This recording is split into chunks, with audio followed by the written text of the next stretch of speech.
time to call the Tuesday, September 3rd, Westfield, Washington Township Advisory Plan Commission meeting to order. If number one, staff could please confirm the presence of a quorum.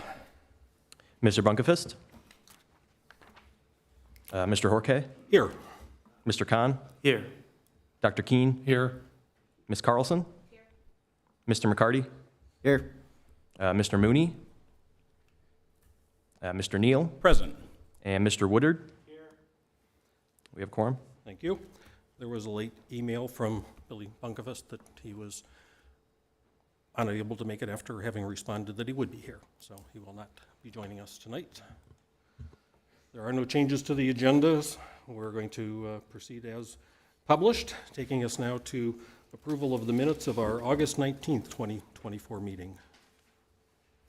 Motion to approve. Second. Okay, I was still dating my sheet here. Was the motion to approve? Me. You and seconded. Okay, motion from Mike Neal, seconded by Victor McCarty to approve the previous minutes. Everybody in favor, please respond with an aye. Aye. Is there anybody opposed or abstaining? Minutes are approved. If staff would please review the rules of procedures for tonight's meeting, which includes all the various things we could possibly do. Yep, so read the rules of conduct. Please do not disrupt the proceedings in any way. If you need to have a private discussion, then we ask you to please quietly exit the room. Please silence your devices at this time. If you must answer them, please quietly exit the room. If you are attending in person and wish to speak in regard to a petition scheduled for a public hearing, then please line up against the west wall once the public hearing is opened. Please sign the speaker sheet as you approach the podium to speak. For efficiency purposes, we ask that those representing a group speak first.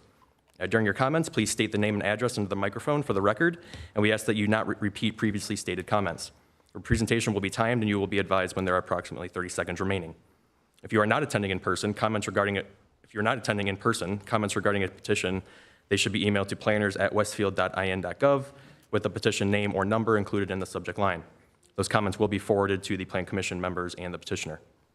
We would like to remind everyone to please speak directly into the microphone so your comments can be put onto the record. Also, please mute your microphone when not speaking. If you come up to the podium to speak, please ensure that the microphone is on as indicated by the green light at the base.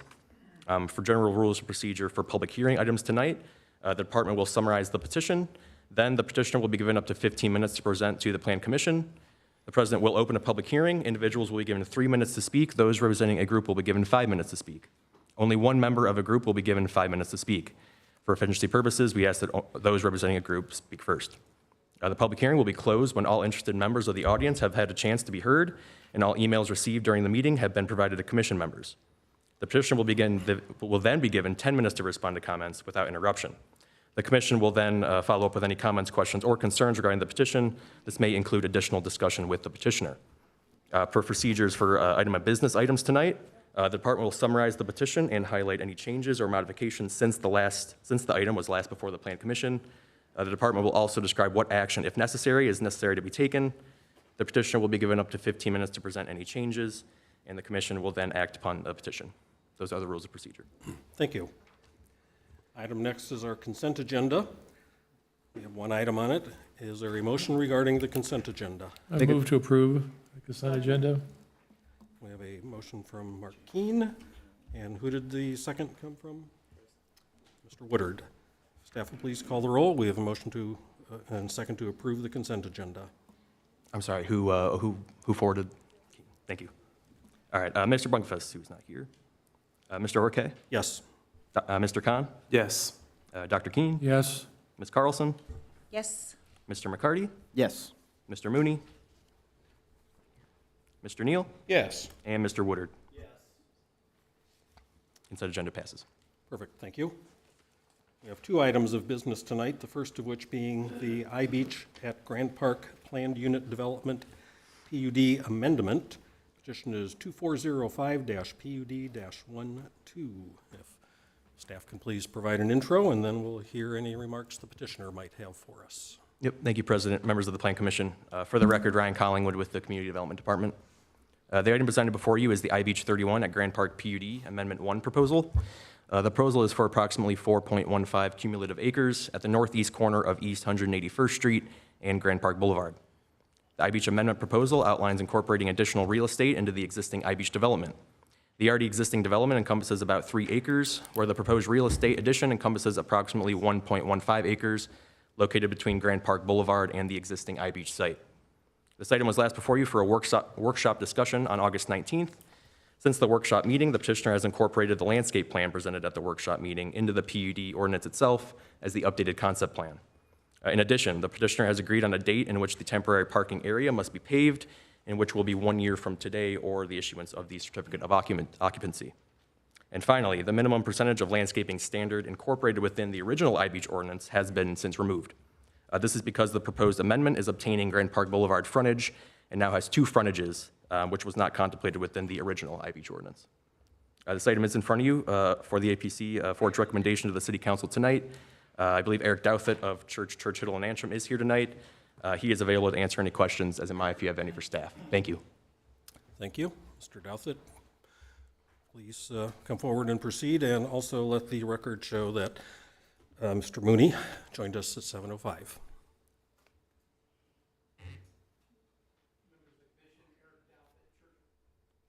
Are we on? Members of the Now commission, you're on. Eric Douthit, Churchill and Antrim, 116th North Union here in Westfield. I won't repeat anything Ryan said, but I would like to go over the actual renderings because I think that's helpful. What you're seeing here is the southeast rendering of the building. So if you were looking coming east on 191st Street, then that's where you'd see that. Next is what you're going to see from the northwest corner for purposes of orientating yourself. This is where the beach volleyball courts are. The pickleball courts and Grand Park Boulevard are over on this side.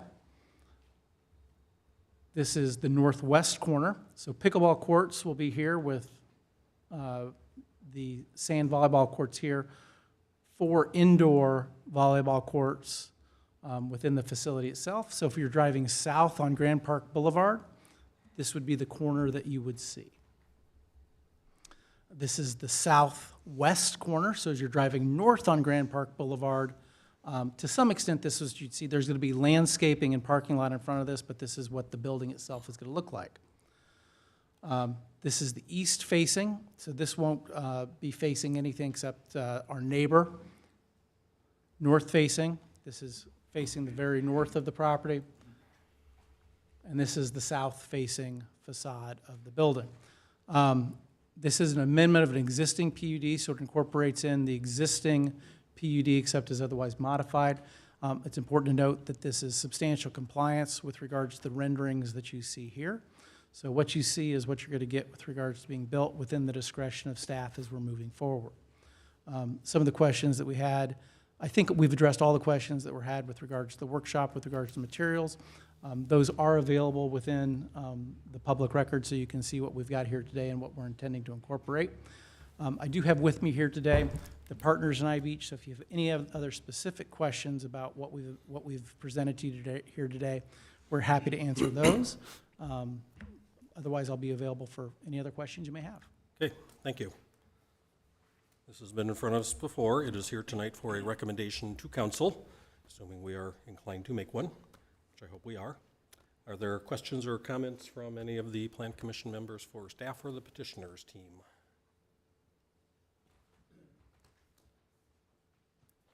I did notice that on those stop signs, one of the discussions we had in regards to that project was that we were looking, or there was a conversation about adding additional measures to help see the stop signs. Those do have flashers now.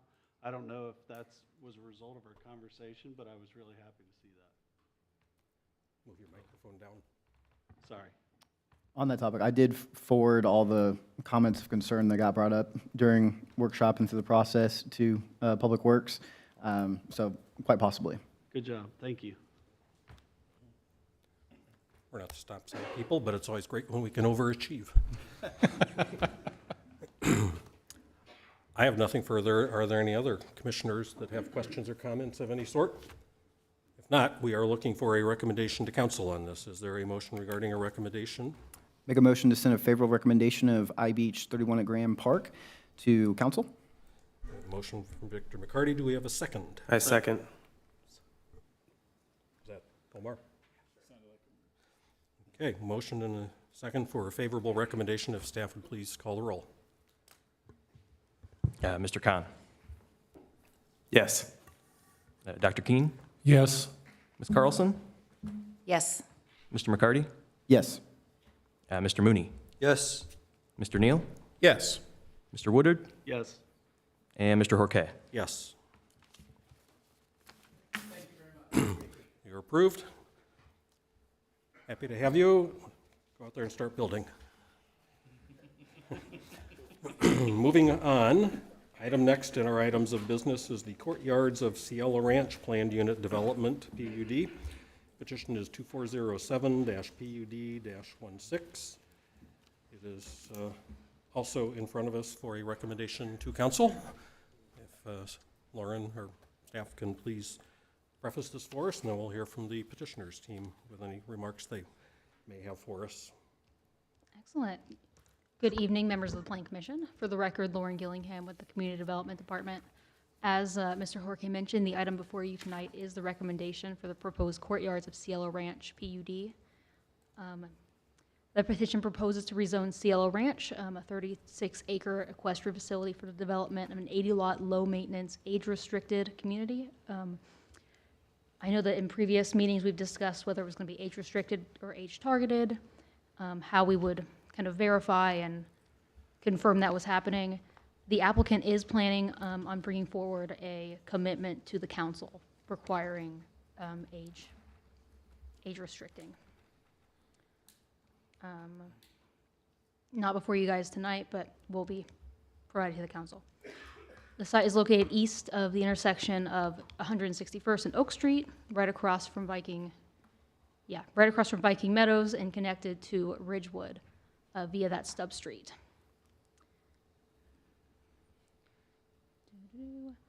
I do have one correction to my staff report. My report states that there will be no rear doors or rear courtyard gates, as we discussed at the workshop. There will be rear courtyard gates, will not be rear doors, because it's very difficult to get anything that falls over the fence into that rear courtyard, or excuse me, that rear common area. Neighborhood meeting was held on June 19th. There was a very good turnout. This petition received a public hearing at the July 1st APC meeting and is before you tonight for recommendation. Matt Skelton with Church Hill and Antrim is here to answer any questions, as am I. Thank you. Thank you. Do you have anything to present, or are you here for Q&A? I just have a couple of things to add, if I might. Please do. Matt Skelton with Church Hill and Antrim, with offices at 116 North Union Street here in town. With me this evening is Dale Pfeiffer with Epcon Communities. And a couple of things that have happened since our workshop meeting. We've had some communications with the council and have received a couple of requests. And so we've accommodated those by adding a walkway and some seating areas around the northwest pond that are reflected in the updated concept plan. There's also a new seating area just to the east of the clubhouse area. And also we will be adding an observation deck / fishing pier to the northwest pond. I know that you might just have an interest, but that will be, the pier change will happen between now and council.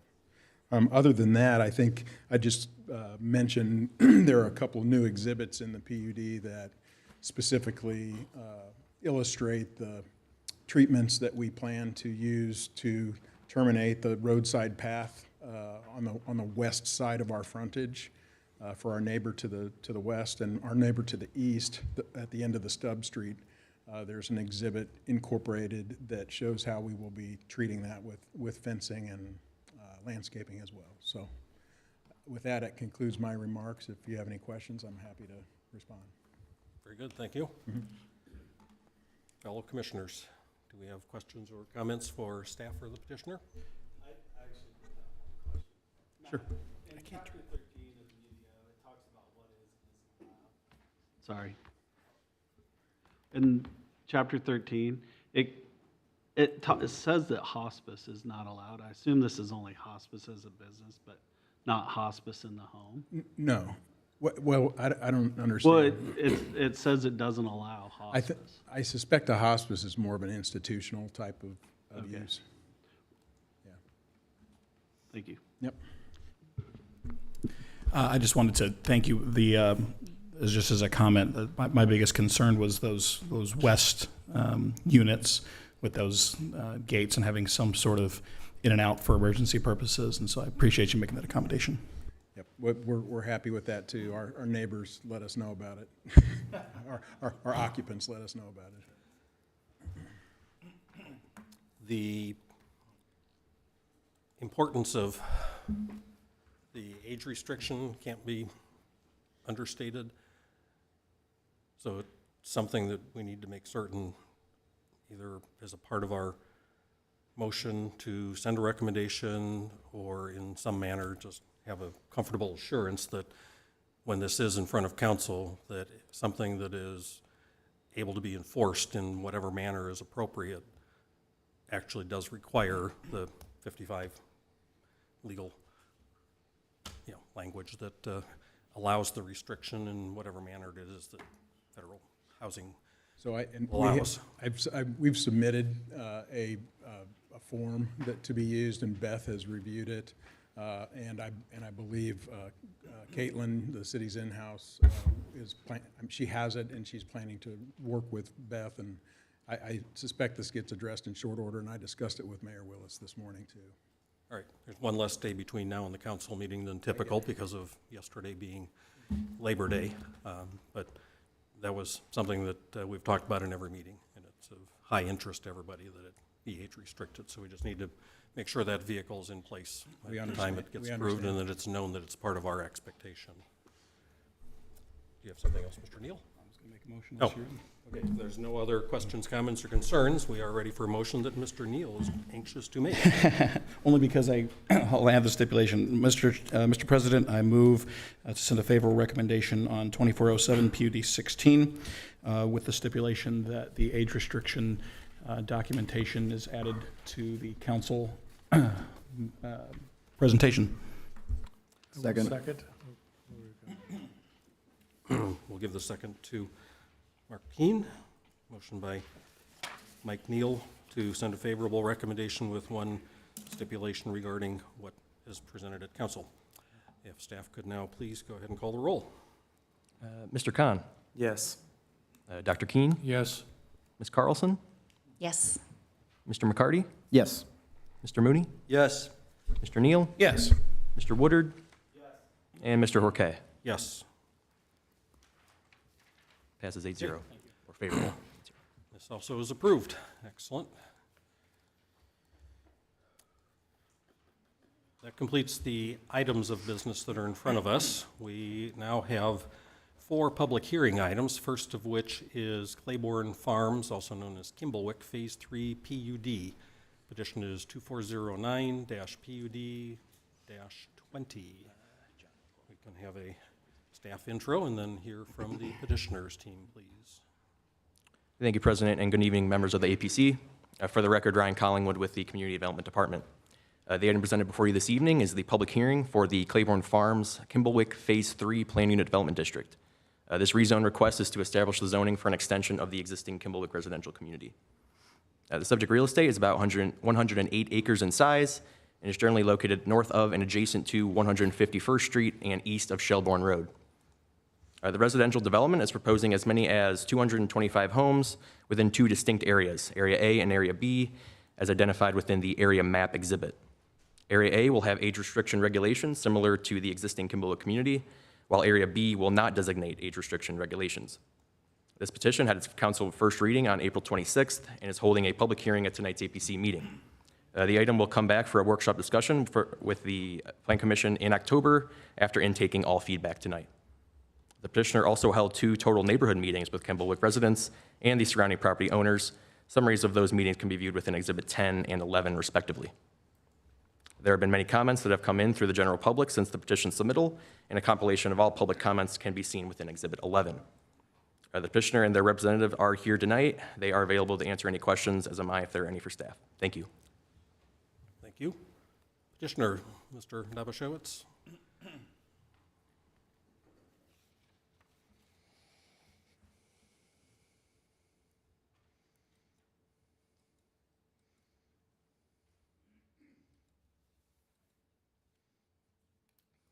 Good evening. For the record, my name is John Dabashewitz. I'm a land use professional with the law firm of Nelson and Frankenberger.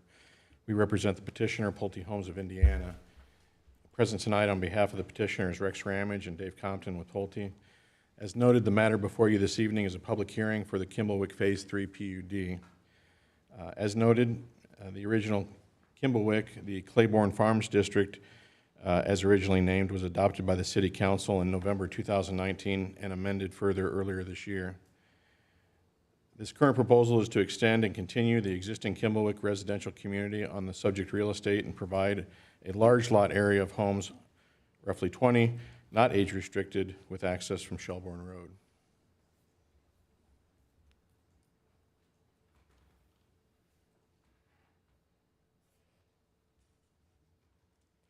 The location of the real estate is shown on the exhibit and outlined in orange. The Kimblewick is to the east and south, outlined in white. The site is approximately 108 acres in an area located north of and adjacent to 151st Street and east of and adjacent to Shelbourne Road. The current zoning of the subject real estate is AGS F1. AGS F1. Surrounding zoning includes Clayborn Farms, which is Kimblewick, PUD, Sycamore Glen to the northeast, and AGS F1.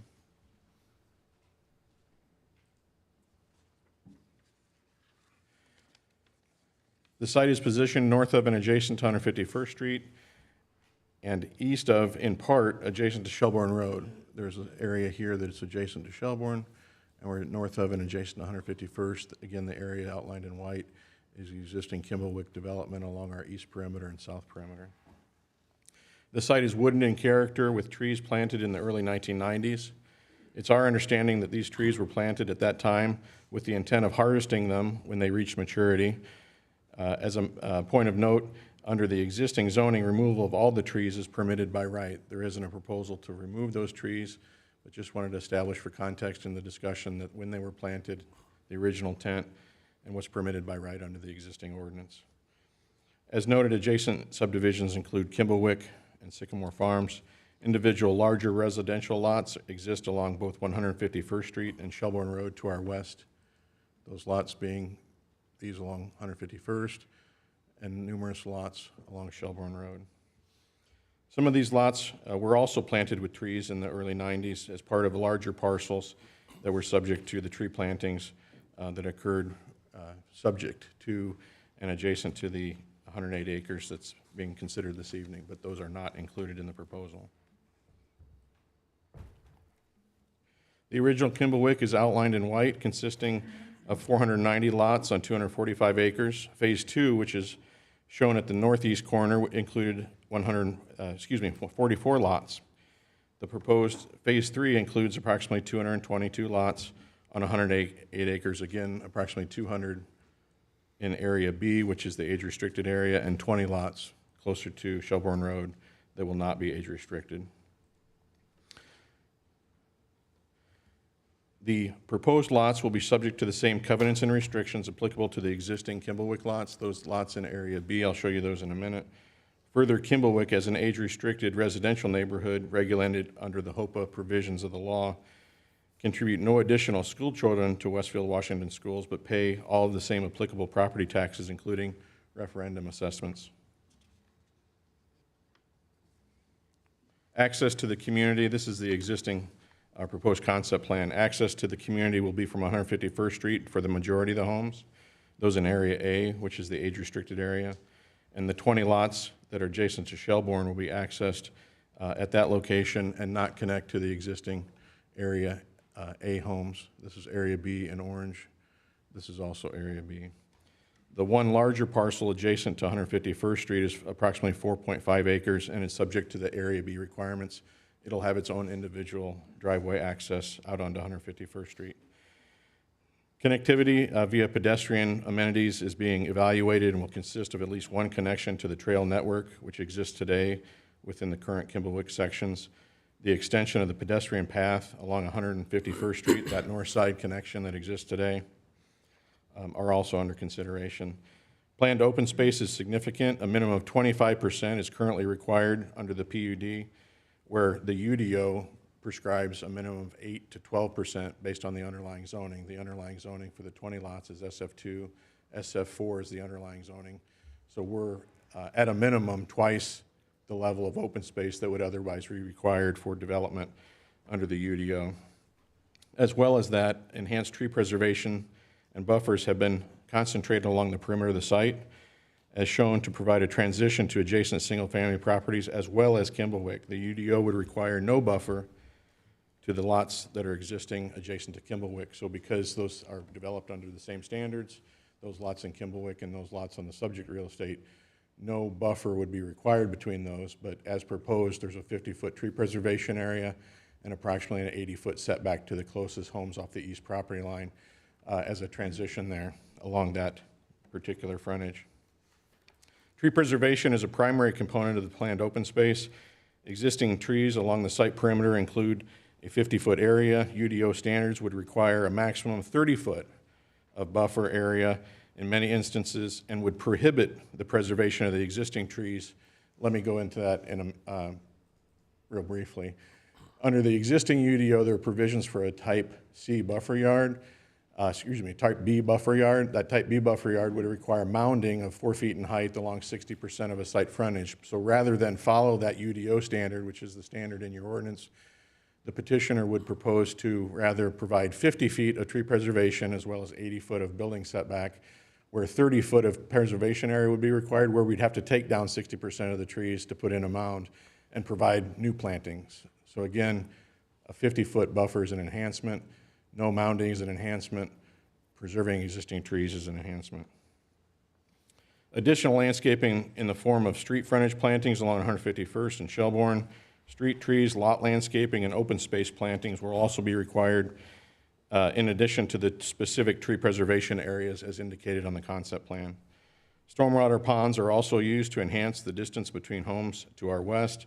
Lot sizes are intentional, with the largest lots in Area B next to Shelbourne Road and adjacent to the existing homes along 151st Street.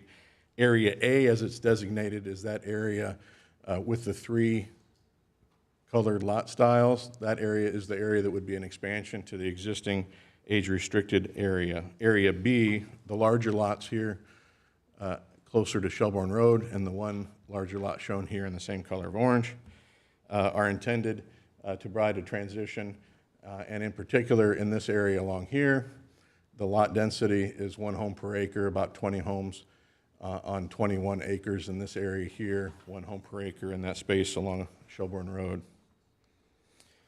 Regarding amenities, consideration of additional passive amenities and walking paths throughout the 27 acres of open space is being evaluated.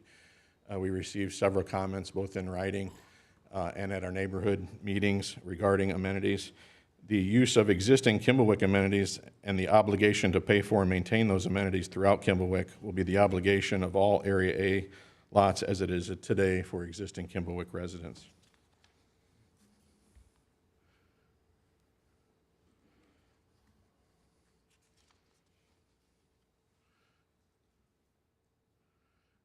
These homes here are examples of homes that you'll find today within the existing Kimblewick development. Those are those prescribed for to be constructed in Area A of the plan. They'll continue to offer a range of attractive home buyers desiring to downsize into empty nester age-restricted community. Homes in Area A on the real estate will be subject to the same design requirements applicable to the existing Kimblewick community. Homes are anticipated to have an average sale price of approximately $400,000 to $800,000. Furthermore, the same comprehensive maintenance program will be provided for every lot in Area A as it is provided today within the current Kimblewick community. These are examples of homes that would be intended to be constructed within Area B. Those homes would anticipate sales prices in the 700,000s. And again, those would be on the larger lots closest to Shelbourne Road.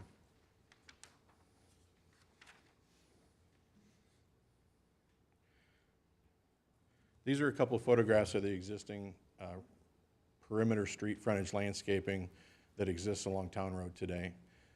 This is the plan that's planned for the frontage of 151st Street.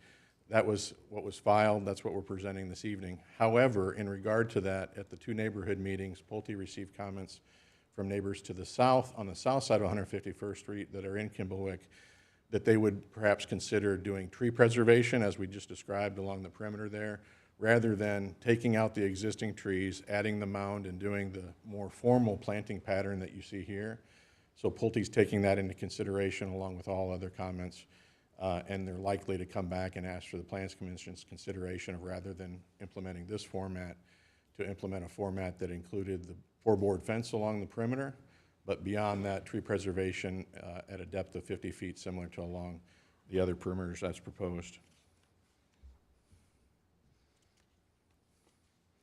In conclusion, considerable attention has been paid to providing a concept plan including enhanced buffering, tree preservation, and open space areas, which provides an extension to the Kimblewick age-restricted community. As noted in the staff report, we conducted 2 neighborhood meetings last week. Additionally, Pulte has met separately with adjacent owners, both within Kimblewick and those surrounding the site, and plan on additional meetings on site to review the existing tree preservation area. One of the questions that came up last week is, where are we measuring from? And Pulte contacted the surveyor, and the surveyor will be out in the coming days to stake that property line between the existing Kimblewick subdivision and these lots, so people can actually go out and see, here's where that dimension is measured from, that 50 foot of tree preservation outside the existing Kimblewick development, but on the subject real estate. We want to thank everyone for being here this evening. I'm sure you'll get plenty of additional public testimony above and beyond that, which we were provided in writing. There's about 90 pages of testimony from the public to date. After tonight's meeting, Pulte will evaluate all those comments as well as the comments they would receive from the Plan Commission and come back to you at earliest your October committee or workshop meeting, 3rd Monday of October. The date escapes me, but that's the date which we would be back at earliest to address those comments and provide a plan that was responsive to those concerns. Our goal this evening is to continue the process of obtaining feedback from the public and Plan Commission before evaluating all comments and working on concept plan revisions we'll later share with all stakeholders. We know we have a lot of work to do.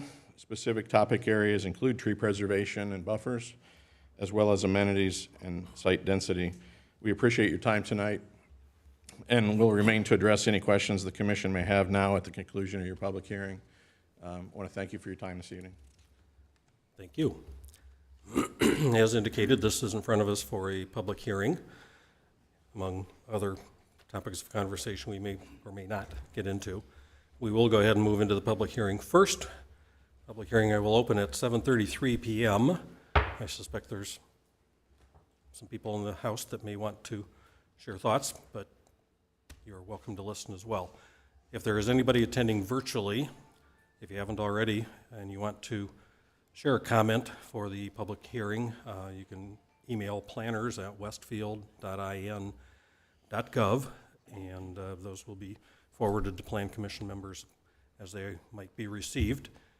At this point in time, if there is anybody that has signed up or cares to speak, we all have received the 90 pages of correspondence that Mr. Dobashewicz has mentioned, so we are all fully aware of the previously shared comments and petitions.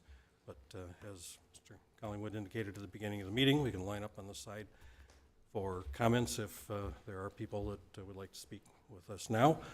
When you come to the podium, after you sign in, please state your name and address for the record, and then you have 3 minutes to share your thoughts.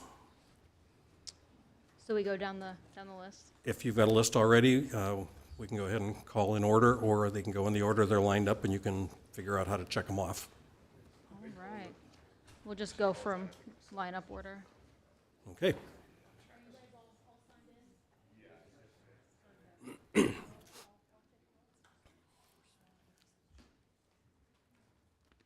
Good evening. Vernon Reisman of 2934 Buchanan Lane. I submitted a letter in advance, but I would like to highlight a few specific concerns. Pulte did a terrific job with Phase 1, recognizing the value of this area. To their credit, they called out within the UDO for Phase 1 special features in the western area of Kimblewick named the Southwest District. Features of this area required four-sided lower brick for our homes and establish the limit of 1 home per acre. We purchased a home in this area.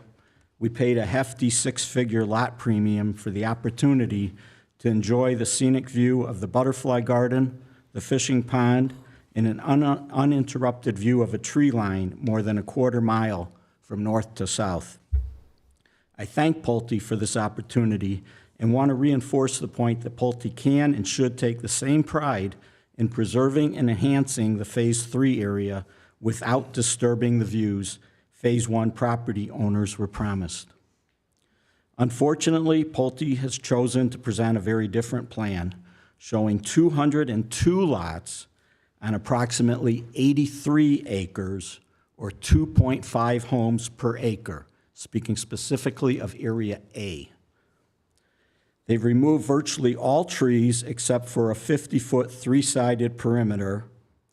They recognize some importance to nature with the 50-foot preservation area, but this is far from adequate to respect the views of Phase 1 homes to the east and neglects the opportunity to preserve the natural features of this area. Before you approve this or a similar plan, be certain to define and protect the tree preservation area that is agreed to. Specifically, minimize the gray area that will occur when Pulte encounters a tree that might be 1 foot in the preserved area and 2 feet out, or 2 feet in and 1 foot out. Will this tree be protected? Please remove as much gray area as possible, and when in doubt, please rule in favor of the tree. Another concern I have is with the limited features or amenities shown for this area. Pulte built a terrific community in Phase 1, but since then has shown very limited concern with the amenities in Phases 2 and 3. This will over time create areas of have and areas of have-nots within the community. As a member of the Finance Committee, I am concerned over spending wars in the years to come when Phase 1 amenities such as a gazebo, a fishing pier, a dog park, or a community garden need major repair or rebuild. Will the community split over funding when only a portion of residents feel a direct benefit? I see I'm out of time, but I will thank you for your time. Good evening. Thank you.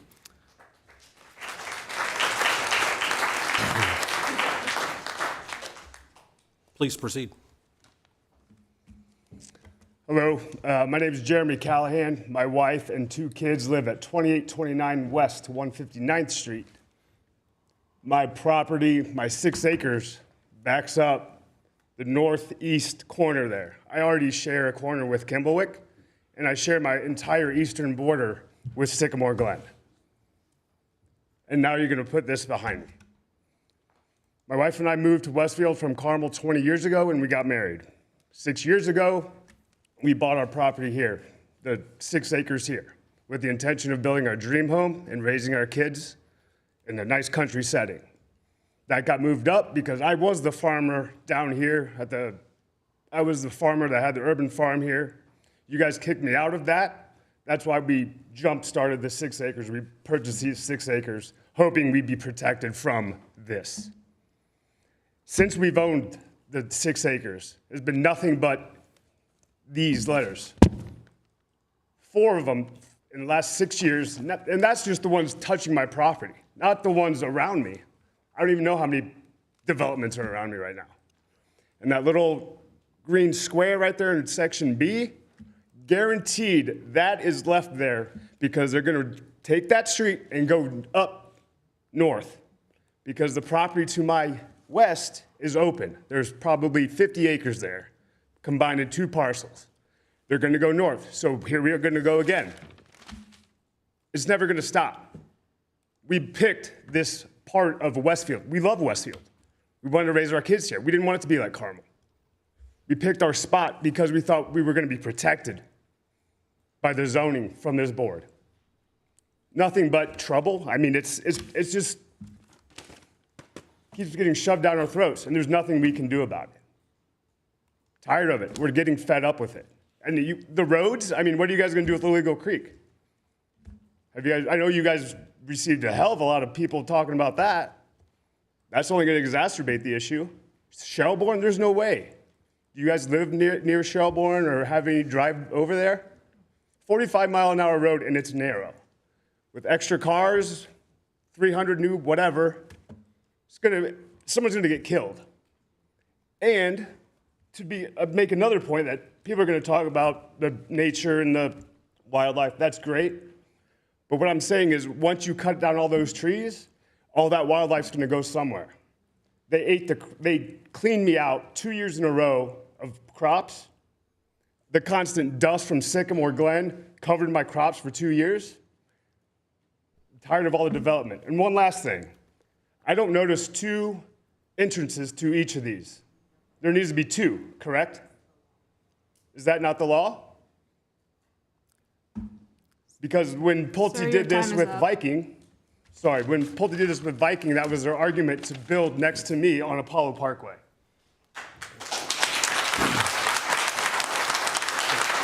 Next speaker, if you could please, next speaker. We have a lot of people who want to talk, so go ahead and hustle on up and get ready. Those on deck. My name is Steve Smith. I live at 15043 Carbine Circle. Members of the Advisory Plan Commission.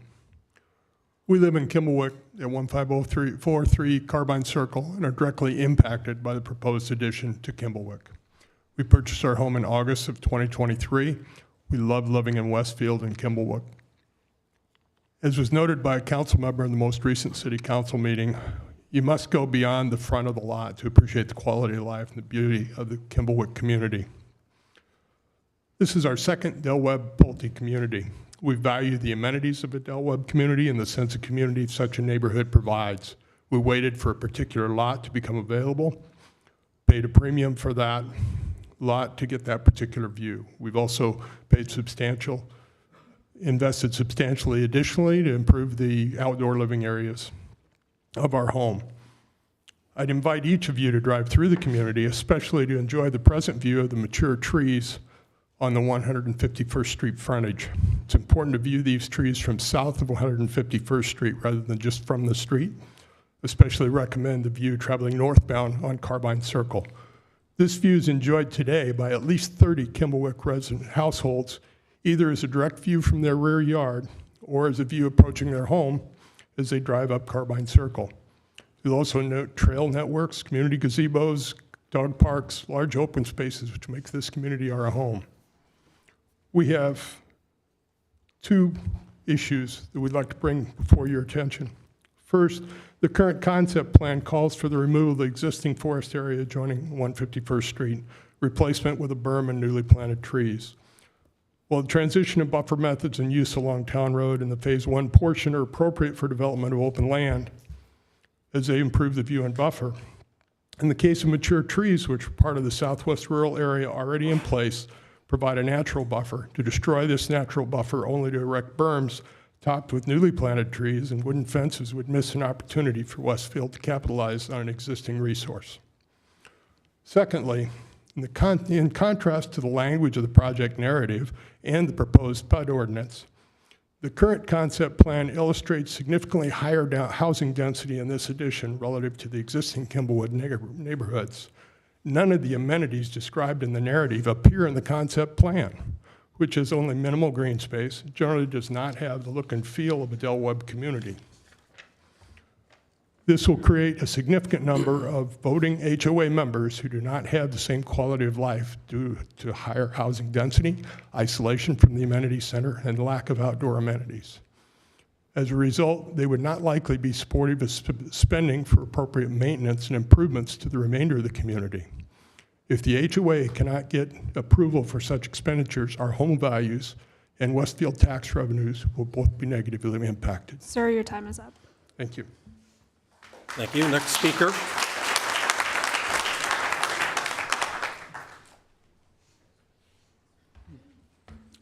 Hi, my name is Rich Rohde.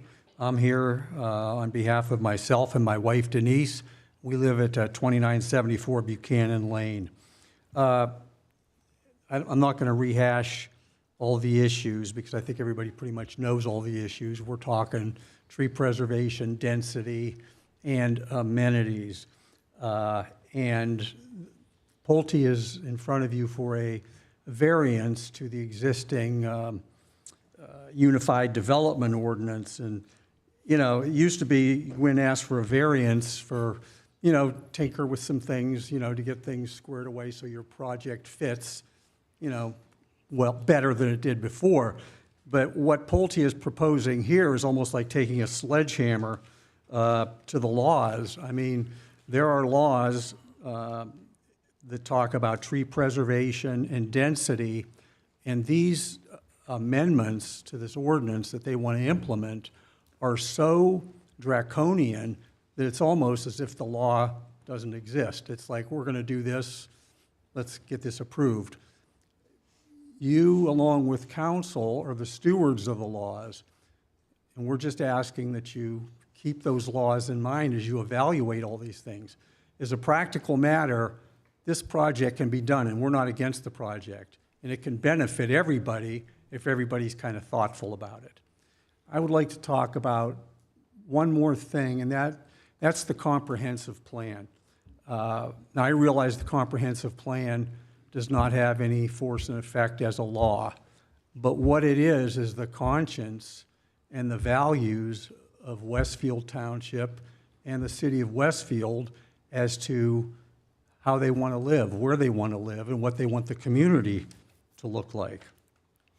The property that we're dealing with is covered by the comprehensive plan, which, by the way, was done in 2007. So this is not some old relic of a document. This is pretty recent vintage that says this is what we want our community to look like. And our specific area is called the Rural Southwest District. And one of the things, I'd like to read just one part of it here. And it says, the policy of this plan is that the character of the Southwest rural area, rural, my emphasis, should remain essentially unchanged. New growth and development in this area should be reviewed with the intent of ensuring that it is compatible both from a use and a density perspective, with minimal impact on the natural and visual. One more final point. You know, Pulte will finish building. They will leave here. They will leave this area. Sir, your We time ask is up. that you don't allow them to take our rural areas with them. Thank you.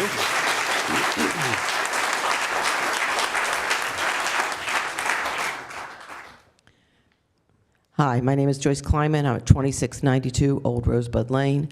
And I have a simple concern and a request is when everything's being discussed here, it's talked about Section A and Section B, and it's talked about as a group. And like they say that 25% is open space. Well, the problem is of that 25%, probably 90% of that 25% is in section top one, whatever number that is, and that leaves the Kimblewick part extremely congested. So my request is they be separated out in conversation, separated out and be determined what is the acreage per lot, because the homes that are going to go for over 700,000 have more acreage. So when they do that and average it out with everything combined, all of a sudden it seems even less bad of how close and the density that they're doing in the section that's going to be part of Kimblewick. So that it doesn't adhere to the original concept of how Kimblewick was. So if they're going to keep telling us, well, it's this percentage of that and this percentage, and we're doing this size lot, or blah, blah, blah, blah, it's got to be two separate conversations, not included as just one. Thank you. Thank you. Next speaker. Good evening. My name is Vernon Poland. I live at 15383 Copper Beach Lane in Copper Beach Farms. And we're bordered on the east and the south by the Kimblewick A and on the north by the Kimblewick B.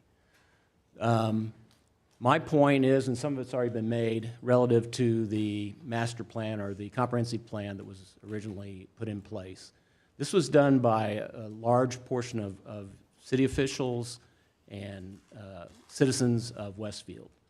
And I think one of the things that was stated in here is that the average long-range gross density is no more than 1 unit per 3 acres gross density. In our area, we have usually one home on about 5 acres. these going in, and I know there was a talk about a 50-acre wooded buffer. We walked back in the woods the other day. I went 50 woods back, or 50 feet back in the woods, and I could still see my wife and wave. We didn't take a picture, I'd show you, but it's not really a significant buffer for the people that invested a lot of money in their homes. And we've invested this money in our homes because we were told that these areas were going to be natural, that they're going to be kept in this one home per 3 acre type of, if it was developed. And so that was what we were counting on. We pay a good amount of taxes as well. We're voting people as well. This land could still be developed and be developed with 1 home per 3 acres. The tax base, you wouldn't lose that much on it. The other thing is, and my understanding is that we're looking or undertaking right now developing a new comprehensive plan.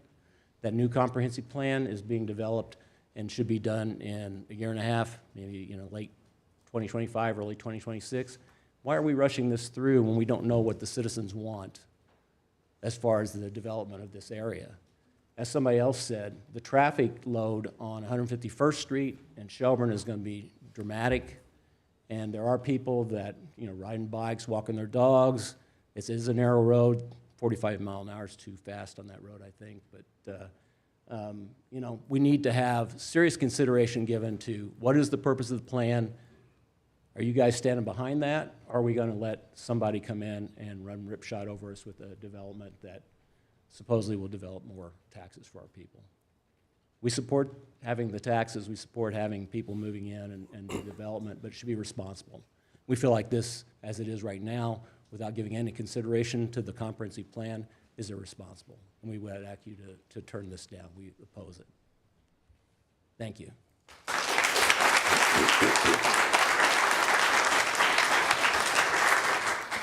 Good evening, Fred Spiro, 2830 Buchanan.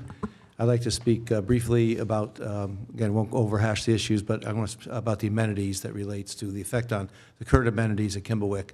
It's been discussed many times in letters, so I won't rehash that there. It's an issue, but the bottom line is that Pulte has claimed that they have studies to show that the Area A as well as the existing Kimblewick community, both of them together at 700 so homes, can support the clubhouse and all the amenities, the current amenities that are built can support that.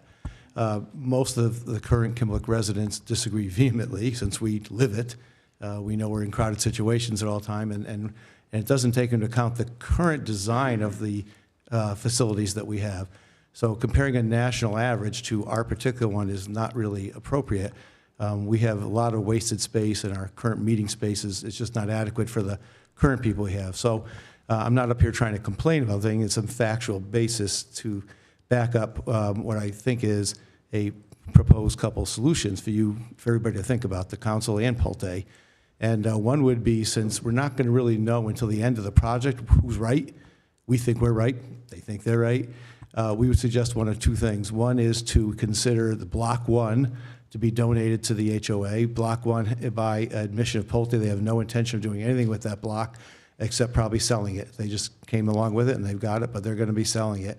And if we need later on, when the project is done, additional whatever, I'm not going to guess now, additional clubhouse and some whatever, gazebo amenities, we could use that. So one, I would say donate that space to the HOA. And I mean the HOA when they turn it over to us. If you donate today to the HOA, they own that. So we're talking about future. And then the second part would be maybe to put just some cash in escrow. We would come up with, certainly have lawyers work on good faith, whatever that would be, what the amount would be and how long. But again, just something so that, and we release it back to them if we don't need it, and we'll get the criteria. If we do need it, we take it. But it's there because, as we've all heard, and Pulte has mentioned, that they are gone once this thing's over, and we have no recourse. So those are the only things I'd ask you to consider when you're doing your approvals. Thank you.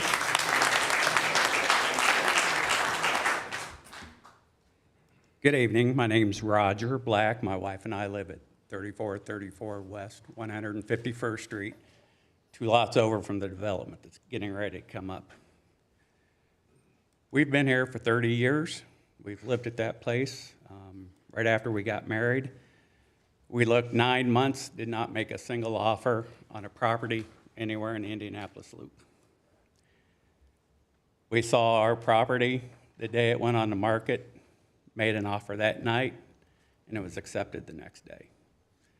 This is what we had been looking for.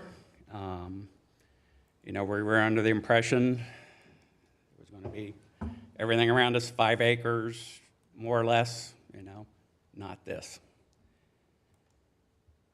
What do you get when you put lipstick on a pig? You've still got a pig. Same song and dance as 4 or 5 years ago, only difference is now we're not saving a golf course.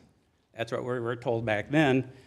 We needed all of this to save a golf course, and this is the exact same density and everything that was proposed then. Keep that in mind, that was rejected.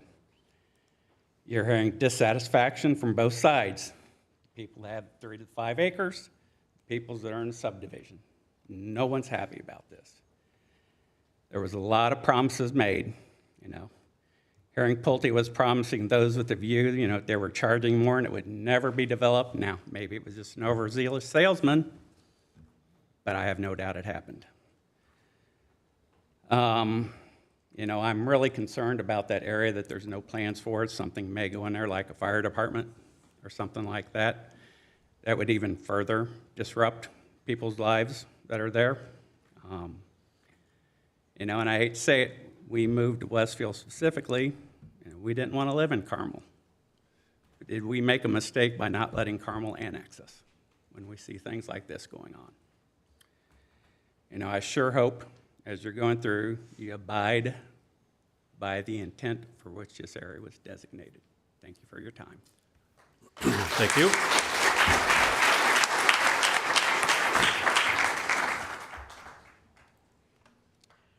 Chip Slagle, 15289 Copper Beach Farms. That's me right there. I probably am the closest house to the entire development.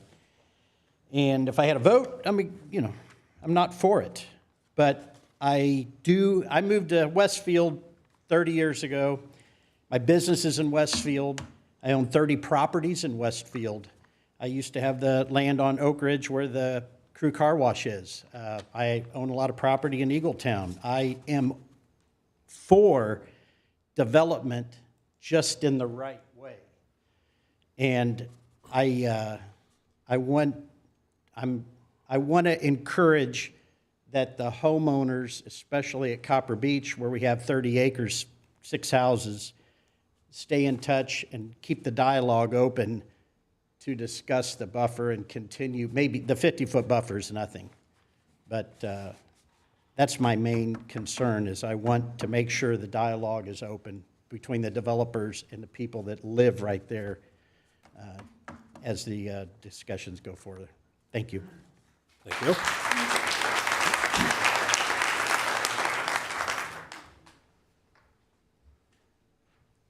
Hi, my name is Fonda Poland, and I'm strongly opposed to the Kimblewick expansion. I'm a neighbor of Chip's, who just spoke. I'm just north of him. We bought that property a year ago and built a house on a 5-acre lot with the understanding that there was a comprehensive plan in place, that Westfield had a vision that that area would remain rural and that there would not be more than one house on 3 acres. If all this beautiful space is wiped out, which would include the forestry and the wildlife, it's gone. It's not coming back. So this area needs to be responsibly developed. And so I think that isn't there a new comprehensive planning committee in place? So I think that the responsible thing to do would be to wait until that study has been made and then go upon those recommendations. And I think to proceed otherwise is irresponsible and reckless.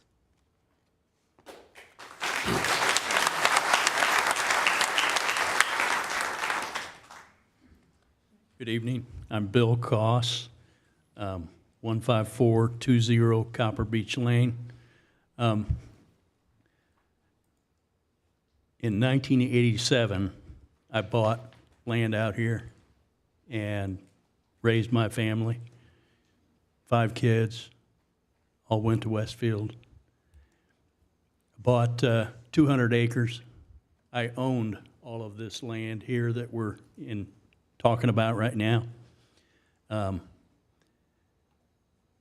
I planted over 100 acres of trees, and they were quality trees. They're not silver maple and cottonwood and things that grow fast. These are hardwoods. This was developed on purpose to be selectively cut, not clear cut. And there's a huge difference. Clear cut, you're mowing it down like corn. You're taking it all out of there. Never the intent. The intent was selective cut. You selectively pick. On an acre, you have maybe 970 trees per acre that we planted. Okay. You don't take all 970 out. In fact, there's not going to be 970. The plan would be for a 100-year rotation. So no trees would have been cut until 100 years from 1988, which is when we started planting the trees, 89, 90, and 91.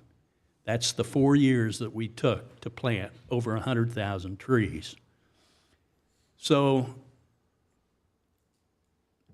it would be tragic to take really nice forest, beautiful forest, and cut them all down and plant houses like you could in a cornfield.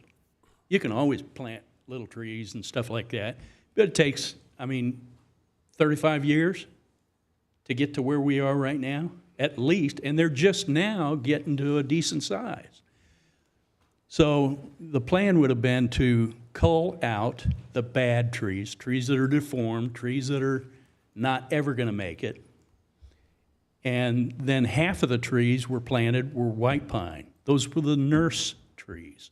That causes the good trees to grow straight, reach for the sky. You create a forest type tree rather than a yard tree. Yard trees, they just go everywhere, and they don't amount to anything. So these were developed with the intention that one day they would make veneer quality. That's your top 5% of trees in a forest. Yard trees will never make it to that. So I want to thank you, gentlemen, ladies, for serving the community by doing what you're doing.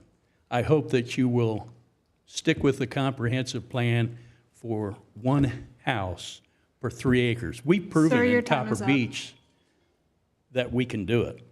We got 4.5 acre lots, 5 acre lots. Your time is up. Okay, thank you. Thank you.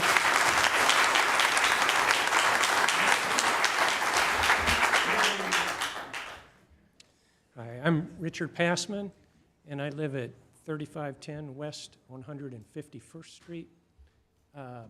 It's 3 houses down from the red area on the map. I've lived there for more than 30 years, and I just wanted to touch on 2 things. One, first is the comprehensive plan, and the comprehensive plan does a good job of describing the character of the southwest rural area and what would be appropriate in this area as Westfield continues to grow. The comprehensive plan makes it clear that Westfield values and wants to retain the character of this area. And we're counting on you to stick with that. There are a multitude of reasons to reject this PUD and associated zoning change, but I want to just highlight 2 of them. This PUD to expand Kimblewick within the southwest rural area is in direct conflict with Westfield's intent to preserve what remains of this rural area. I'm going to assume that you guys are familiar with the wording in there. I was going to read a few excerpts, but I don't think I need to do that. I'll just say that one glance at the proposed Phase 3 expansion shows that it is completely incompatible with the intended preservation of the southwest rural area. The PUD is obviously not proposed as a rural subdivision. That requires large lots, like 3 acre minimum. And the PUD if the PUD is proposed as a conservation subdivision, then it fails on 6 of the 8 criteria. And here's one, the gross density of 1 house per acre. The second thing I wanted to touch on is that the area is on 100 acres that is currently almost entirely wooded. This was classified forest just a few years ago, and if approved, this PUD would bulldoze down about 150,000 trees to clear cut the area for 200 densely packed homes. There's a multitude of other reasons to reject the PUD and the related zoning request, but in my view, these 2 reasons alone give just cause to pull the plug on the proposal. Thank you.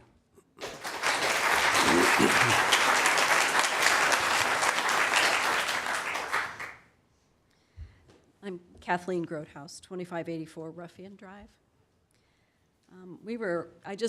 Most people have spoken about the things I wanted to speak about, so I'm just going to hone in on a couple of things. We were originally told that our clubhouse could support 700 homes. That's when they put phase 2 in, and our numbers became over 500. No, we can support 700 homes. Now we're told, as phase 3 is proposed, that we can support 775 homes with the clubhouse. No numbers as of yet have been provided. No literature has been provided to support that. We don't know where those numbers came from, but we also have questions about the density being in compliance with the 2 homes per acre. We don't have any numbers, and I think they were going to get them for us, but as of yet, excluding the part that's not Kimblewick, do those numbers support the 2 homes per acre if this proposed annex is adopted? I think a lot of people have spoken about the idea that this feels like a little bit of a bait and switch when you're talking about what our understanding coming into this community, buying into this community was. And especially those people who paid $100,000 for a premium lot with a view that they thought they were going to get. I don't think Pulte is a villain. I think that they are doing what all the other builders do, and if it's allowed to go on, of course they're going to do it. But just to take it away, yeah, they are covered, I think, legally, because they don't promise that will always be the backyard view. But being okay with the letter of law doesn't necessarily mean that it is what is right and good for this area, this neighborhood, and this community. And if they're not going to protect us with that, then I hope that you will. Thank you. Thank you.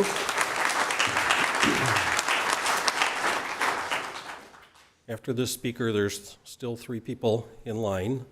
And if there's anybody that's inclined to want to join the line, do that sooner rather than later. Also, if staff could just quickly check, have we received any correspondence from any virtual attendees? Not at this time, nope. Okay, I won't be giving that reminder again, but when the line is exhausted, that will close the public hearing. But if you can go ahead now and provide your name and address for the record and share with us your 3 minutes of thoughts. Thank you.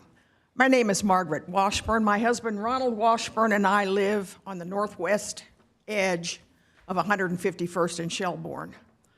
We may be one of the greatest longevity residents in this area. We've lived in that house for 41 years. When we moved to that area, Shelbourne Road was gravel in a large part. We watched our neighbor plant those trees, every one of them, and we watched them grow for the next 30-some years. We have wildlife in our yard, deer, possums, raccoons, hawks, a lot of other creatures live there. They will be displaced if 60% of those trees are removed. They will lose a good part of their habitat. 16 years ago, I stood up there and was presented the key to the city. Maybe the first one, I'm not sure. That was a very proud day.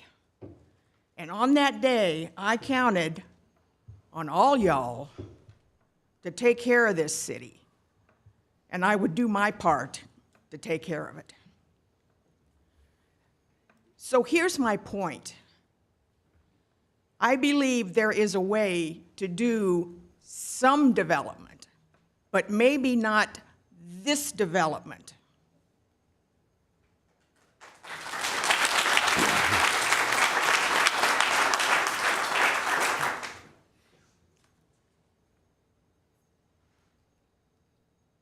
You've heard the vehemence and emotion of the folks in this room that live either in one of the currently developed areas or in the areas that are still remaining fairly rural.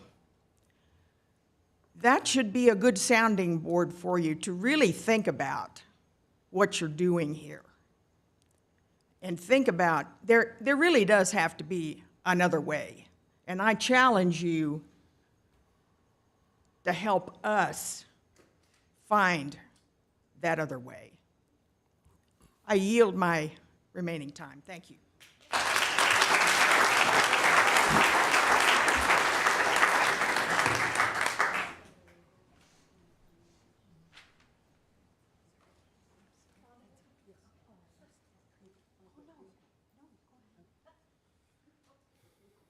I'm Fonda Poland, 2522 Old Rosebud Lane. I agree with absolutely everything everybody has said up here. The thing I want you to consider most says single entrance. Just last week, we had a house right across 151 that was struck by lightning. 220 houses had to get out of that one entrance. If the fire department had to go into that one entrance, there's not even a way to walk away. And that's about as much thought as they put into the rest of it, too. Thank you.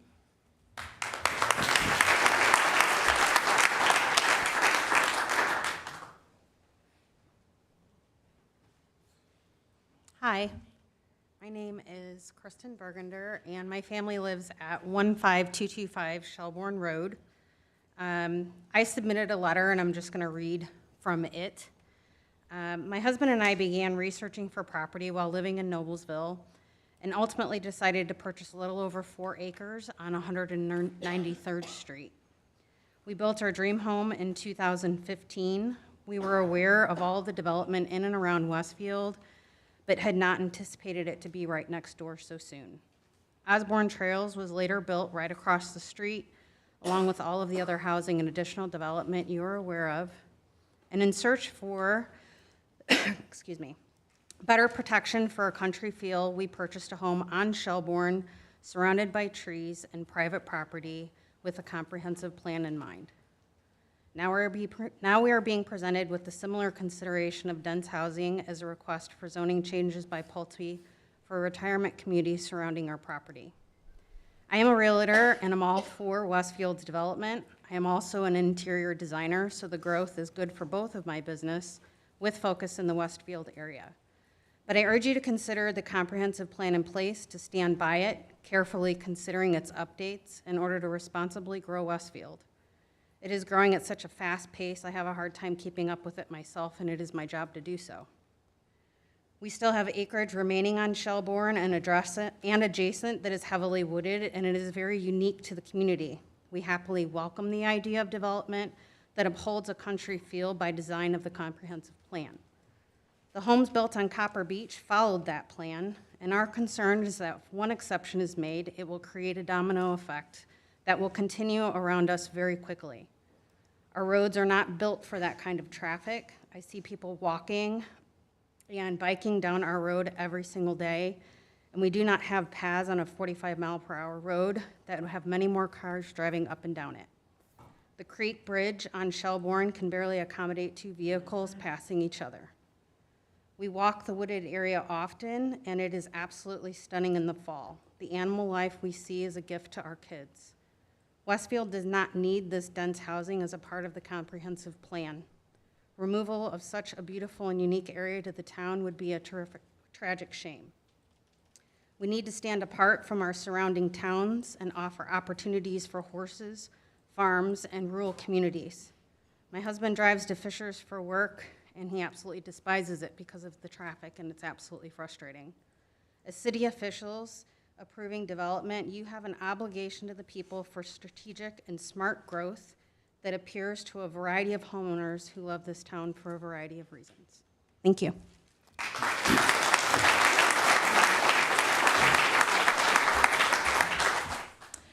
Good evening. My name's Karen Heimbaugh. I live at 2929 West 159th Street, and it's nice to see some new faces up here on the APC.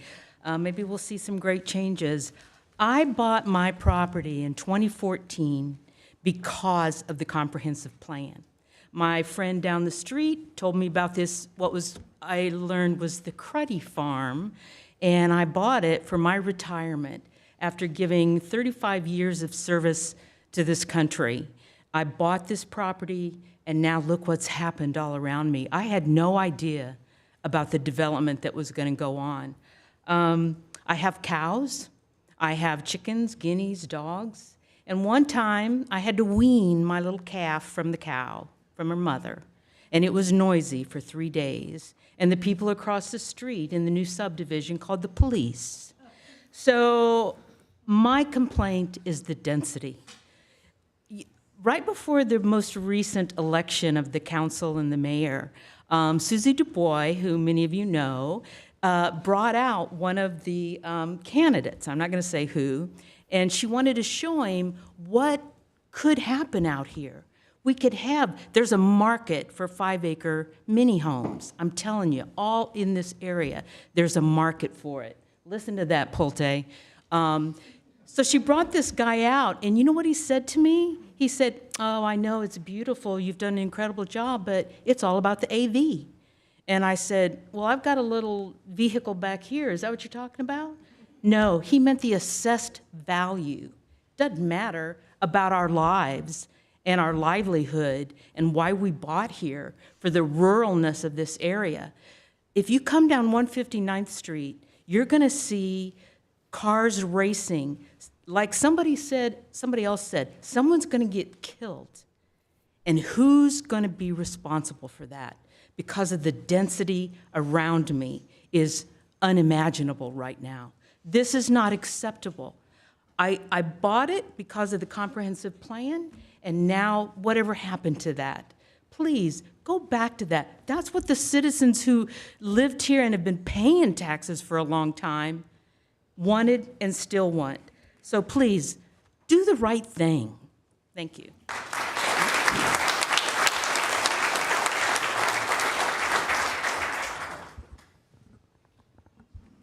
Good evening.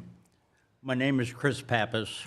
My wife and I, along with my daughter Maureen, live at 3414 West 151st Street.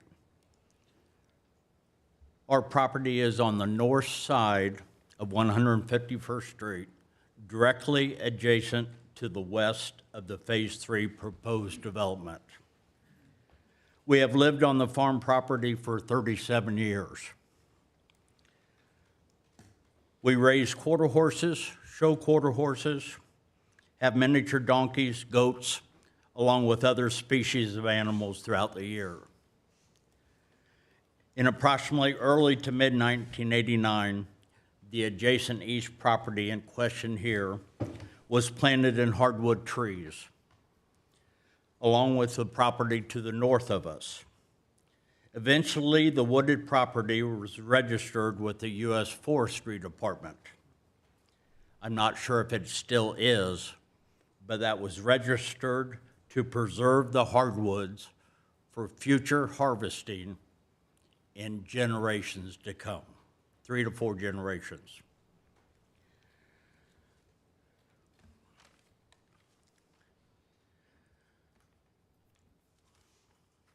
Sorry about that.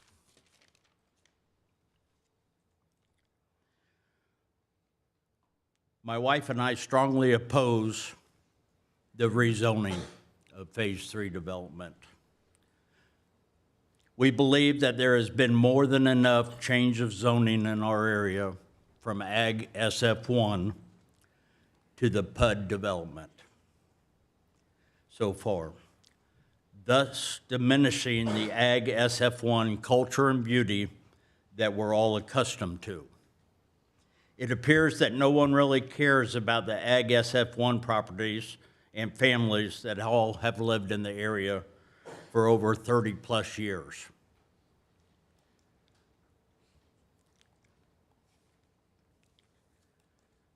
One thing to mention that you probably already know, in our area in the last year and a half to 2 years with this development south of Shelbourne, or south on Shelbourne Road by 146, crime has increased 8 to 13%. My phone goes off daily with multiple crimes, burglaries, intrusions, theft, you know, all in our area, which never happened in the previous 35 years of living there. In closing,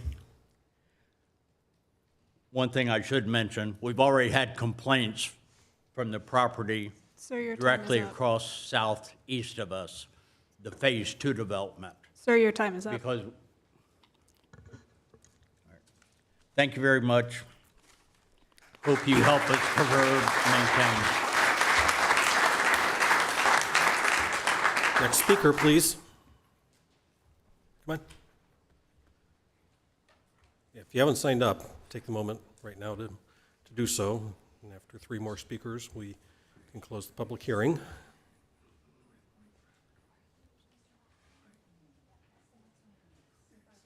Hi, I'm Patricia Wiggers, and I live at 3434 West 151st Street. So I'm kind of in the middle, right next to 151st Street.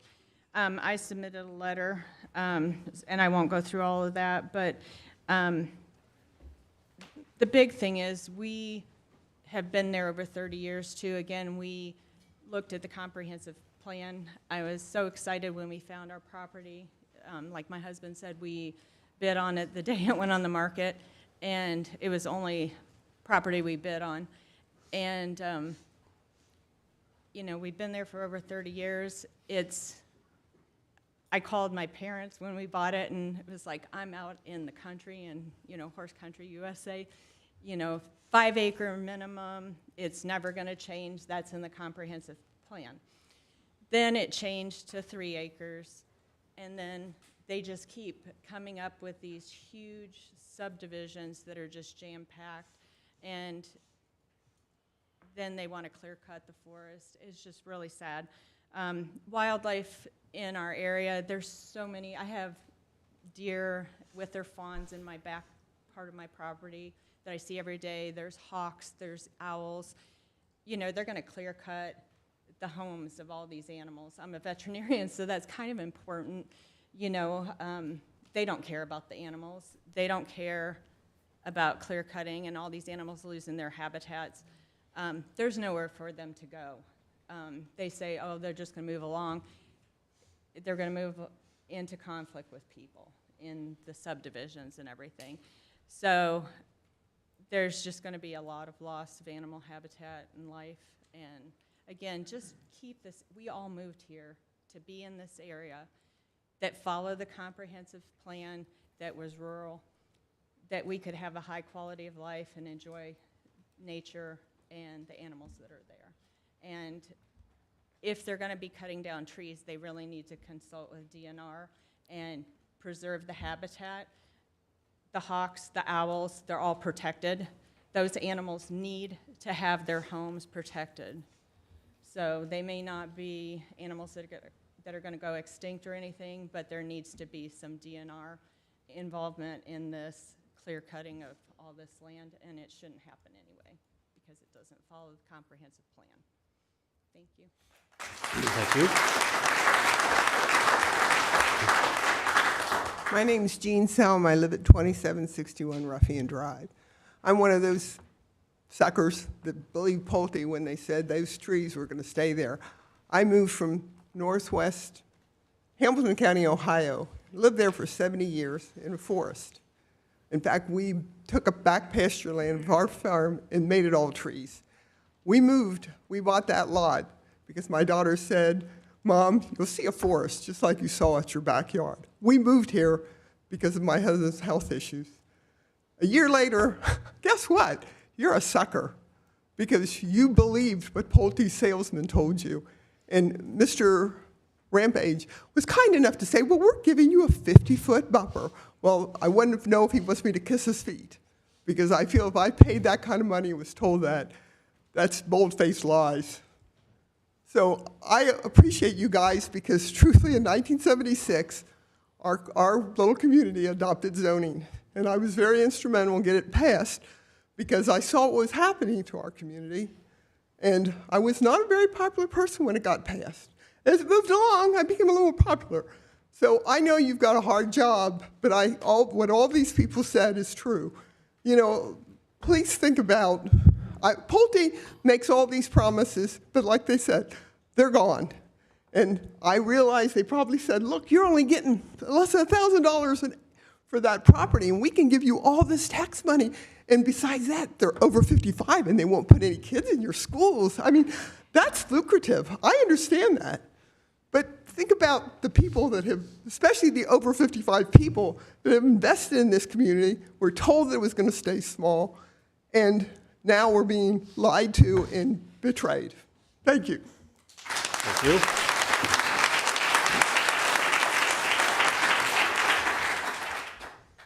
My name's Rich Stewart. I live at 15411 Shelbourne. I'm relatively new in the area. I've only been there 3 years. I can tell you I lived one horror story by living at Geist and watching it destroyed tree by tree by tree. And I lived there for 25 years and moved out. We moved into this area, that long driveway that you see going right to left. The first triangled area, that's our home. We're bordered, obviously, on the one side by it, and then the drive goes on back to Mr. Coss's house, who planted all the trees.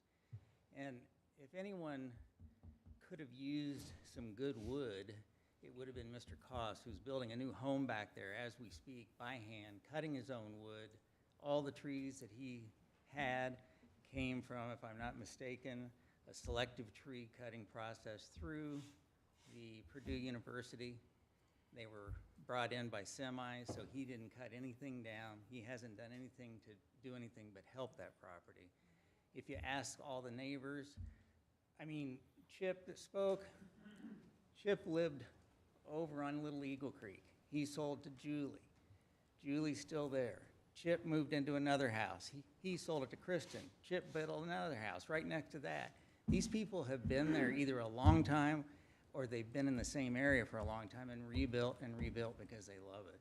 And I think you're doing a real disservice by just gutting all this. I can tell you from living in the Geist area, once again, it's just total mayhem out there. The traffic jams, everything's a mess.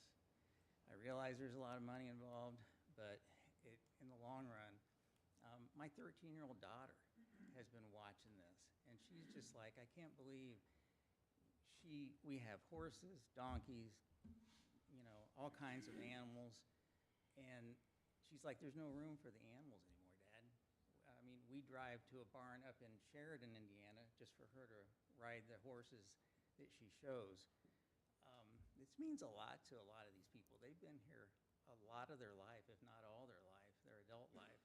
So I think you really need to be very cautious on what you're doing. The density it's horrific.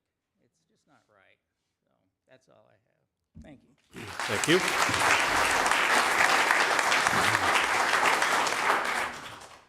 My name is Bob Beckert. I live at 2893 Buchanan Lane in Kimblewick. Thank you for the opportunity to speak with you. I'm going to be somewhat brief, and that is, there's some points that I remember from going to 2 meetings in the last week where Pulte made presentations. One of them was that this entire area they expect to be sold out in 3 to 4 years. And then it increased to maybe 4 years. So that means that Pulte won't be here. We will. And the congestion represents profit. It represents profit to the corporation, which is not in Indiana. And that profit will go elsewhere, and they will not be here any longer. They will not represent Westfield, but all these people represent Westfield. And they're sincere people, and they want you to recognize that profit by congestion of homes is not what you should approve.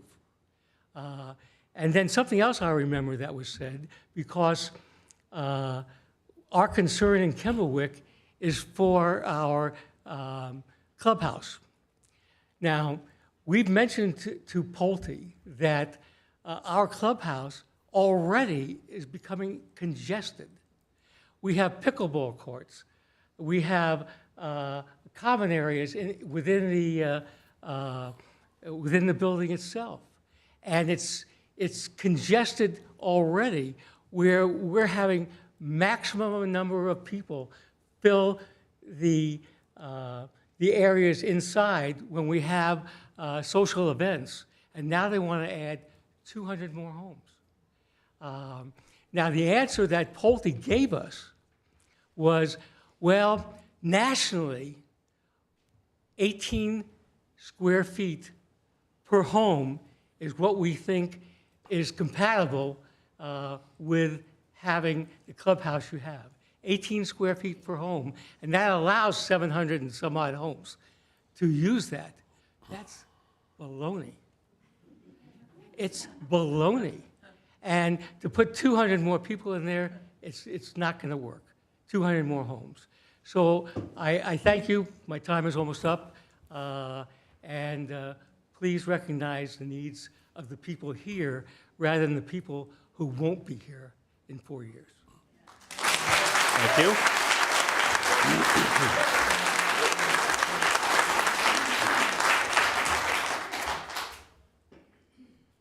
Any emails?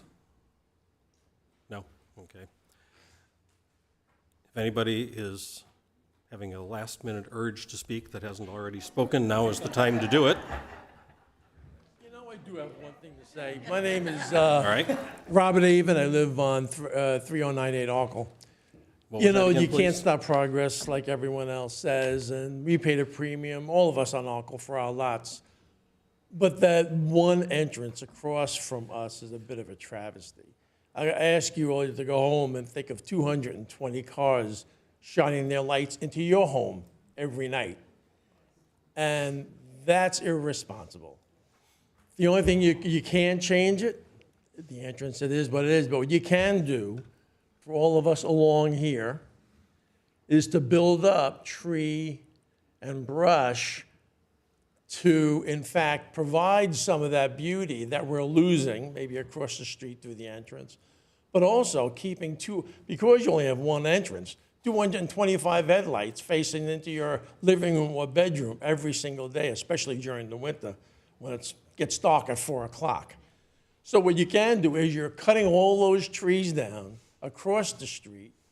Take some of them and move them across over to us along this berm, and maybe do something for the residents who did already spend their hard-earned money and beautify this area and keep the lights out of the entrance into our eyes, and at least allow us to sleep and enjoy the homes that we already bought. Thank you. Are you coming up to speak? Okay. Sure, and sign when you're done, but go ahead and state your name and address for the record, I'm please. just gonna say that, most Can of we the have your people- name and address, please, for the record? My name is Zunera, and we have a property on Shelbourne, right next to where they're building that little narrow strip up there. So I realize that a lot of people over here, they've been living in this area, very, very beautiful area for a very long time. And we just bought that property 2 years ago, And we were looking for something very quiet, something, when you kind of drive down that Shelbourne Road, it actually comes to a dead end, and then it becomes, I believe, an Eagle Creek Avenue. And if you drive up there, it's actually very, very pretty. I'm going to speak for that little segment. I mean, all that, I agree with everyone with all that they're building, but that little strip that they're building, it's a very narrow road on that Shelbourne, and it's not going to be able to hold all of that's gonna come in. And somebody just said that Pulte's gonna build this and they're gonna leave, and then it's gonna become a problem for Westfield to cater all of the traffic that's gonna come on that tiny whatever of the Shelbourne is left, because it's a dead end in the end. We're gonna have to make the road bigger, and it's just gonna bring in. And then also there's a lot of natural wildlife, deers and whatnot, in that beautiful, beautiful place. So I just wanted to put a little bit in there that Shelbourne, which is basically just ending there, I'm not sure if it's going to be able to handle all that Pulte is going to leave. Westfield is going to have to make some changes to accommodate that. All right, thank you.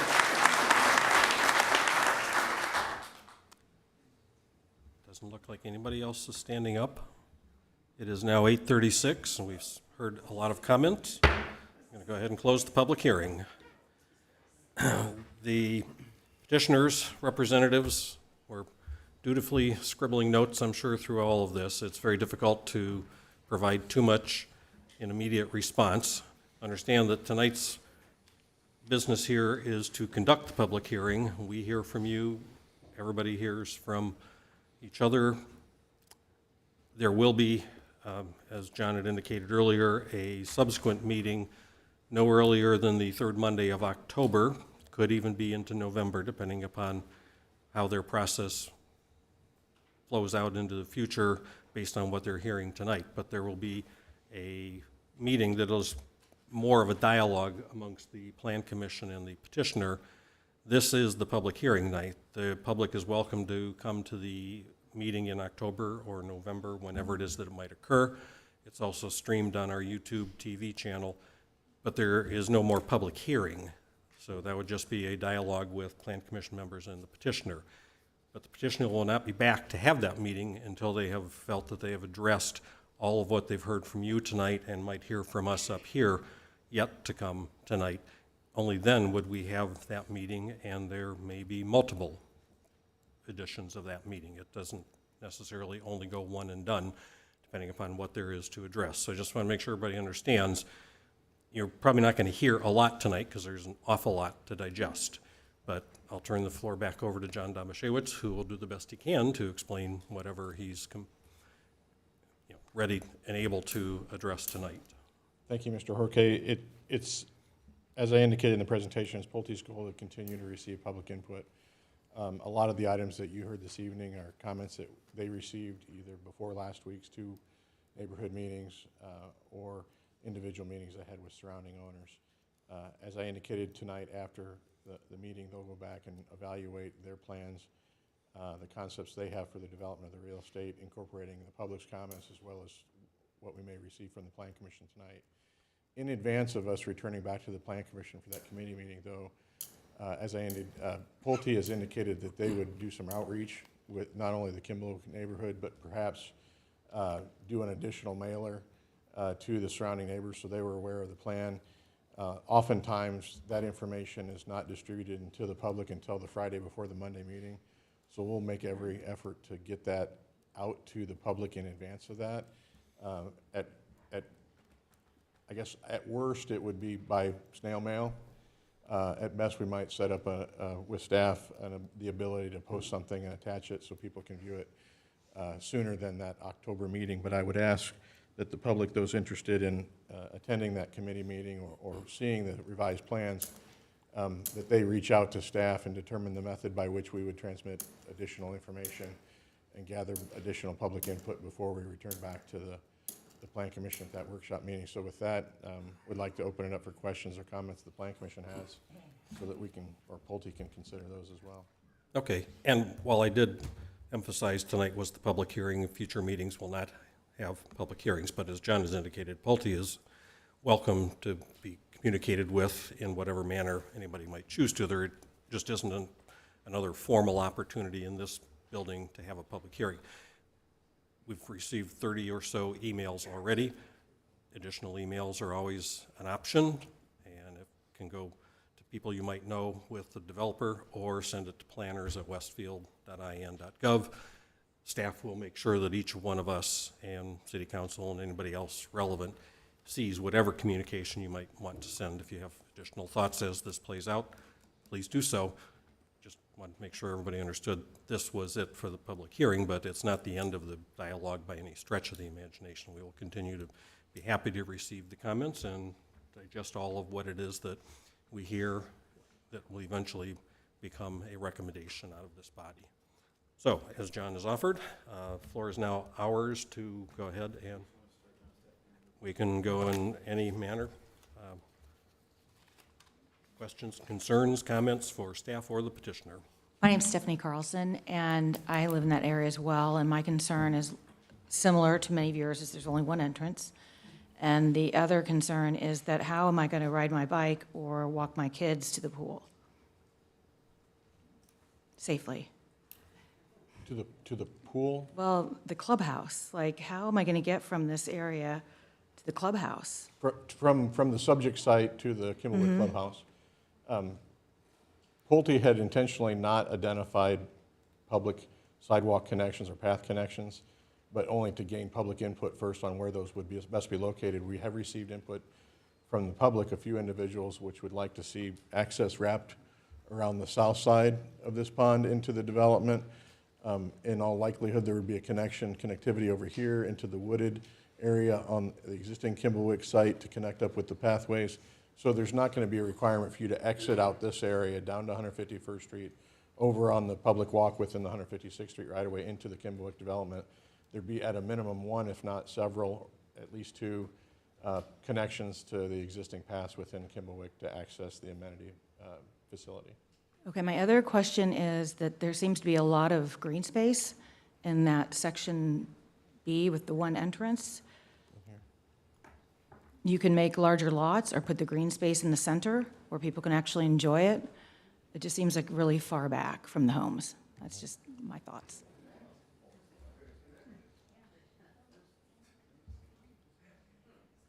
Thank you. All right. I've said from the beginning that I would have heartburn over tearing down the cutting down of the trees.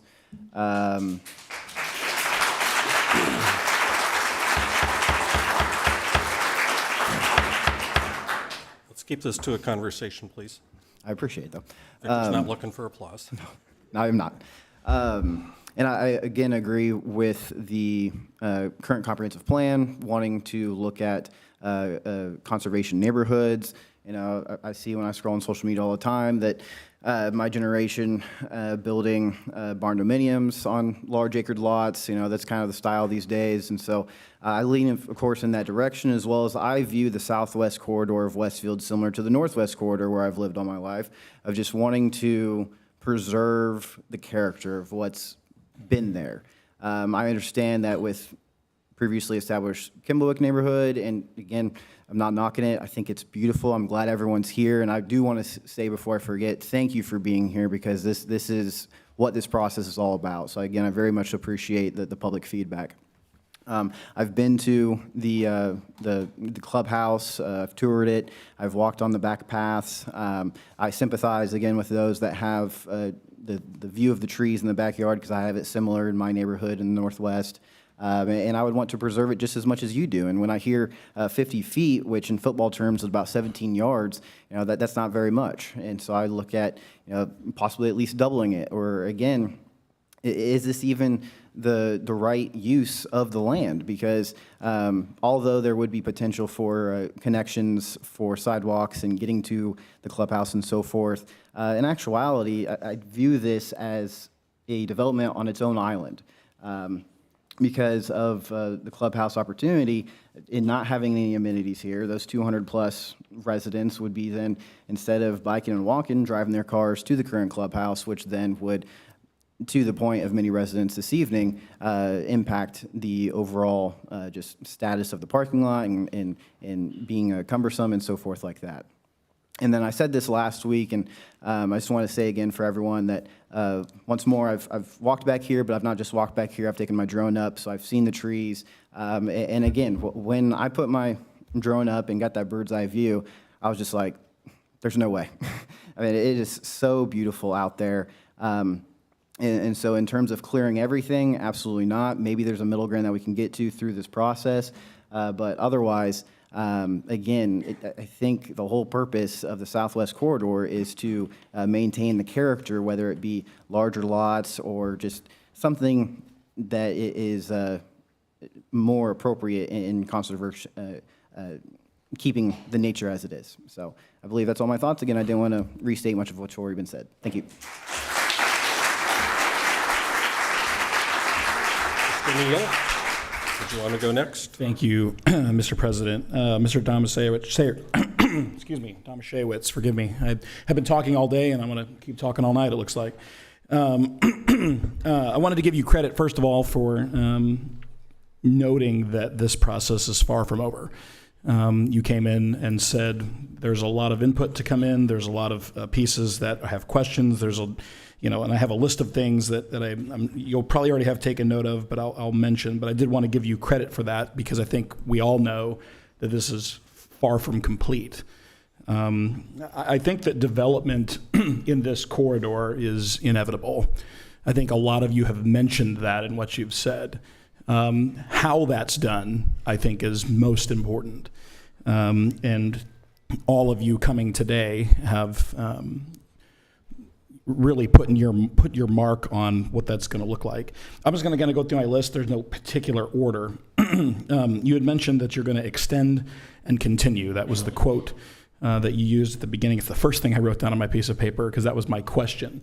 Because this feels so separate from what is already there, the connection, which you've already talked about, walking paths or what have you, I think that kind of answered my question as to hopefully the direction you're headed. So I won't belabor that making sure that there's a connection from phase 3 to the east if this does, go through. Because one thing that was mentioned was the amenities.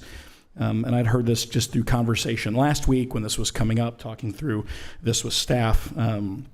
These amenities were supposedly built or beefed up, was the quote that I was given, for additional homes to be connected. I think we hear a lot of that today that maybe that was not the case. Maybe it was intended as the case, but then in function it didn't occur. So however that came, a lot of the comments I think we've seen is that additional amenities may be needed. I think you've heard that, so I won't belabor that.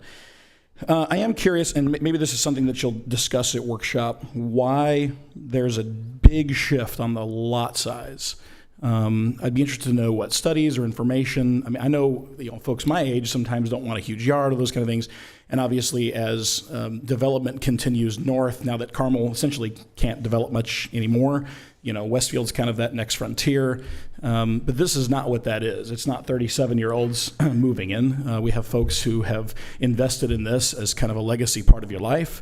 And so I'm very interested to know why that decision was made. Is there study, information, data? I would like to know that. I heard one quote, and you can explain this again also, I imagine you won't have it tonight, the open space requirement. I know Mrs. Carlson had mentioned it, and the calculation of the percentage, and if these larger sections like Block 1, and then what's happening up at Section B, are part of that calculation, and it is such a large piece of property, throwing that percentage off and choking other areas in the development. And I also have questions about Block 1, that southwest piece. Is the intention for someone to just buy it all in perpetuity and just put one house there? Why is it there? Why is it not part of this? That's a big question I have. One thing I'd like to ask the public to do, just because I'm curious, is a lot of you have mentioned that you were kind of sold, you say you were sold a bill of goods, that Pulte said you would have, if you pay extra money for this property, you would have this tree view, and I know that may not be the illegality. If you have any documentation of that, please email that to staff. I would be interested to see that. The last thing I would mention that's not a part of the project per se, but it affects kind of what we're talking about, is this comprehensive plan that I think everybody discusses, which is important. And I think, as you've heard tonight, there is going to be a study coming up to redo that comprehensive plan. That plan is getting near 20 years old. And what I think it doesn't contemplate is what Westfield has become since 2007. And I want everybody, including myself, to approach that with an open mind, because we have become one of the fastest growing places, not just in the state, but in the nation. And how do we do so responsibly? And so I think a lot of times we're kind of stuck in this, where you have this comprehensive plan, which clearly lays out some ideas for this part of the city, but against kind of, again, that data is old. And so how do we balance that? Maybe there isn't a change. I don't know. I'm not going to pretend that I know the answer. That's why we, are going to have a firm come do that. A lot of people are going to have input. And so I would just kind of mention to approach that with an open mind. But I appreciate y'all being here. Sorry my voice is going. I think it's just going to be done by tomorrow. But I finished with my comments. Thank you, Mr. President. Thank you. There isn't anything's been said tonight that I would take disagreement with. I think there are a lot of issues that absolutely need to be more thoroughly vetted. I am curious about something that was not answered throughout any of the questions or by staff or the petitioner. The acreage that was planted, that has been brought up over and over and over again with an intention of a 100-year harvest. Obviously, somebody has seemingly not chosen to carry forward with that plan. Otherwise, we wouldn't even be here having this discussion. If somebody had determined that this acreage and all of these trees need to remain growing in the manner that they were planted and anticipated so that the rotating harvest could happen, where did that end up going away? Does anybody know? I mean, obviously, it was mentioned you did it by I can only provide our understanding, and Mr. Koss spoke, and my understanding based on his testimony is that he was the individual who planted the 100-plus acres, of which this is a part. There are other parcels that have since been developed under 5- and 6-acre tracts further to our west, and you can see that pocket on the plan. Yeah. In these spaces southwest of us and in the pocket here. Since over time, those parcels have been transferred title, I think 1 to 3 different times. Mr. Koss isn't the subject owner of the real estate that we're talking about tonight. There's 2 owners. The property line splits about right here. The owner to the south is the Shamming family, and there's a separate owner that owns the balance of the real estate here and over it on the Shelbourne Road, but not Mr. Koss. I can't give you any indication as to the But there was nothing that was apparently written in any appropriate fashion to guarantee that that would continue to be the case, and you had indicated that by right they could all come down tomorrow. There's not any deed restrictions in place that guarantee adjacent owners when they purchase their property that there would be any easement or obligation that they placed upon the subject real estate. It's my understanding that those parcels to the west as well, the larger parcels that have homes on them today, it's not our understanding that there's deed restrictions on their parcels with regard to tree preservation or the subject piece that's in question. Today's UDO specifies, as Mr. Koss indicated, that it's the election of the property owner as to which trees would be removed and which ones would be preserved. And he described his plan for that real estate that, like I said, that plan has changed. I can't give you an indication as to the rationale or reasoning why that was changed. All right.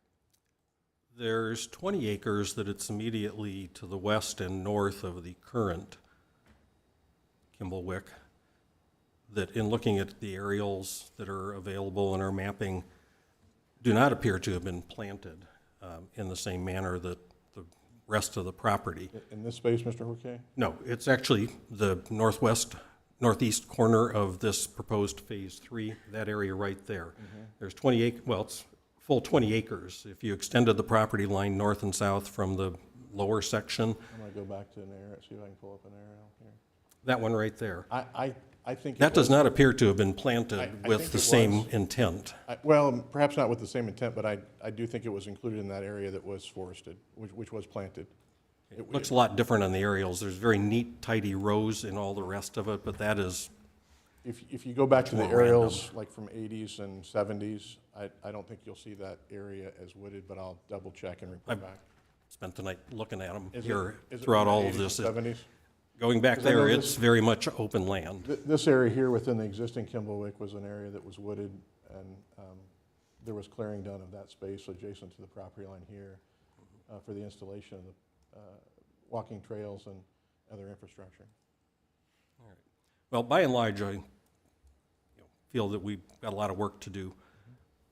That area in particular, does appear to be a little different, so I'd be more open and receptive to seeing, is there some manner in which that could be incorporated, but transition to the rest of this property, taking a much more serious look at, is there something perhaps that we haven't found that will be found that will help address trying to keep more of that growth in place. But I'll move on to let Dr. Keene have the floor. Look forward to seeing you back with further responses at whatever point in time in the future, but let's continue our discussion here. Mr. Keene. All right. John, I have three concerns, and I'll start off by saying I was on the 2007 Comprehensive Plan Committee, so I have a lot of sensitivity to that document, and that'll probably affect a little bit about what I say. And Victor, I actually had written this down before you said this. 50 feet sounds a lot. 17 yards doesn't sound quite as much. I think there needs to be a huge buffer if we're going to get into buffers, and 50 feet is not anywhere near enough. That's one point I wanted to look at. The other thing is, it is not in the realm of my possibility that Pulte overbuilt the amenity center for phase one, not knowing that 2 and 3 were coming. So therefore, it seems to me like there has to be some sort of additional amenity center or amenities for these people. And then the third thing is the density really is a major concern.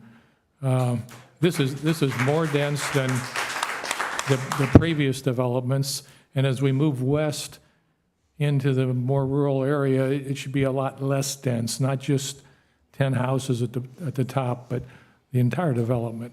So those are three things that I want to see work done by Pulte. Thank you.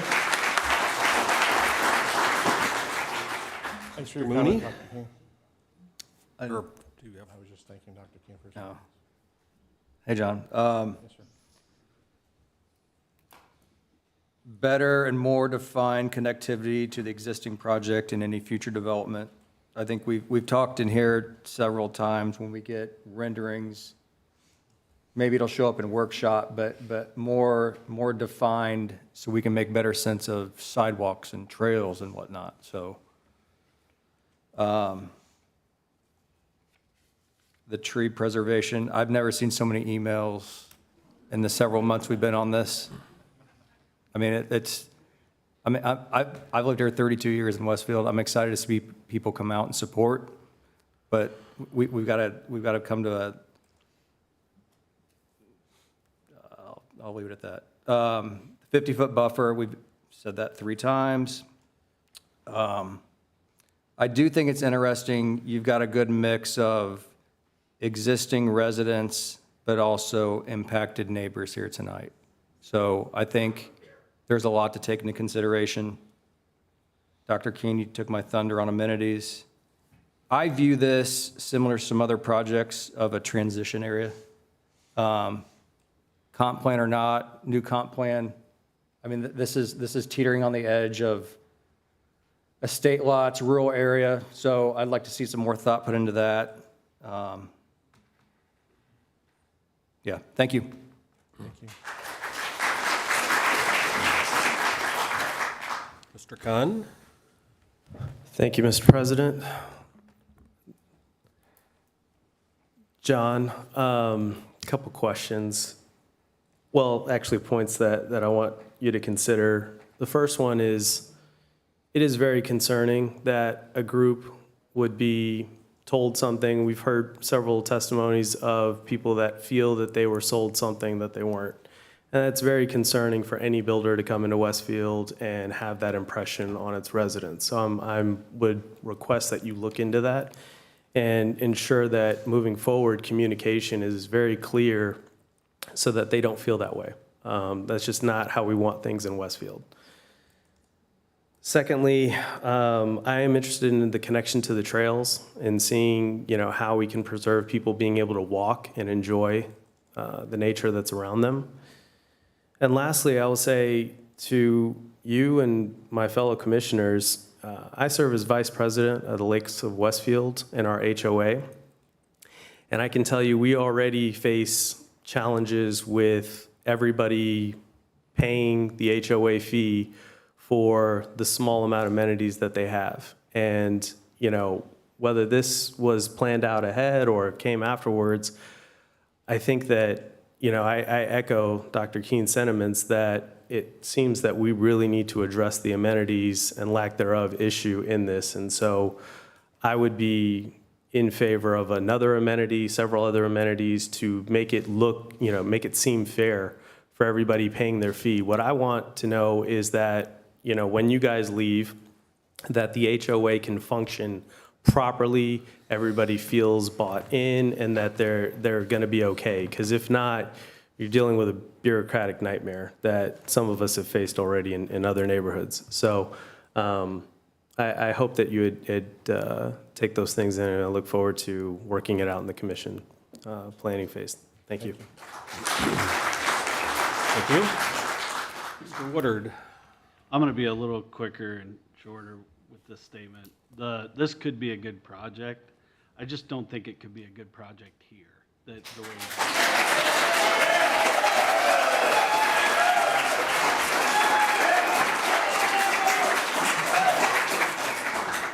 I honestly don't know how we go from where it is today to something that I could support, but the process happens, right? And so, I am for it being vetted and gone through, but it's a long way in my opinion.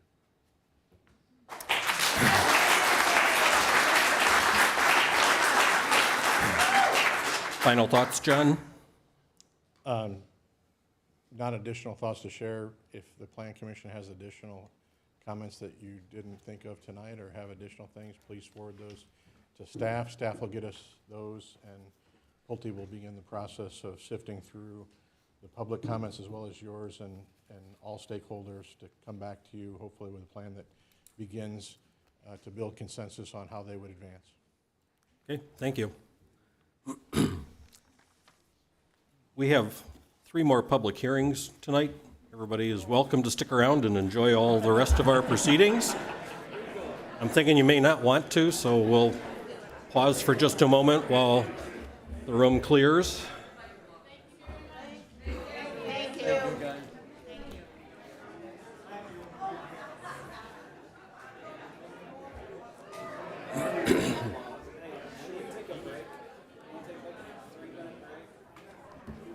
5-minute break. Can we really make it 3 or 5? Well, we're not going to get started for 3 to 5 minutes anyway, because somebody has to shoo out the door. I'll try to hustle it up as fast as I could, but. Plan commissioners, I guess, are going to stretch their legs. Call a recess. At 9:04, we'll go ahead and call a 5-minute recess here.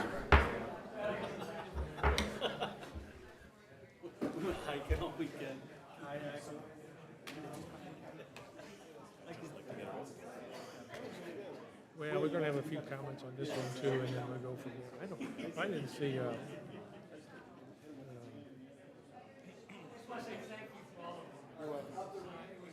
Welcome.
Okay, we have all returned to have some more fun here, so we're reopening at 9:09.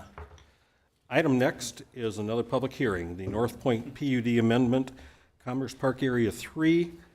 Petition is 2409-PUD-21. If we can have a staff intro and then hear from the petitioners team. And thank you all for patiently waiting through to get to your item. Thank you, President. Good evening, members of the Commission. For the record, Ryan Collingwood with the Community Development Department. The item presented before you this evening is a proposed amendment to the North Point PUD, specific to a 36.6 acre portion of the development, which comprises the Commerce Park 3 sub-area of the PUD. The amendment proposes to modify architectural standards for primary facades from the State Road 32 overlay, being applicable to standards more closely in line with the recently approved North Point 2 PUD, as well as the other Commerce Park sub-areas of the North Point PUD. In addition, minimum building height is proposed to be raised from 35 feet to 40 feet, which would still be 5 feet less than the permitted building height in Commerce Park areas 1 and 2. Matt Skelton of Churchill and Antrim is present this evening to give a brief presentation, after which he will be available for questions. Thank you. Thank you. Mr. Skelton, welcome back. There we go.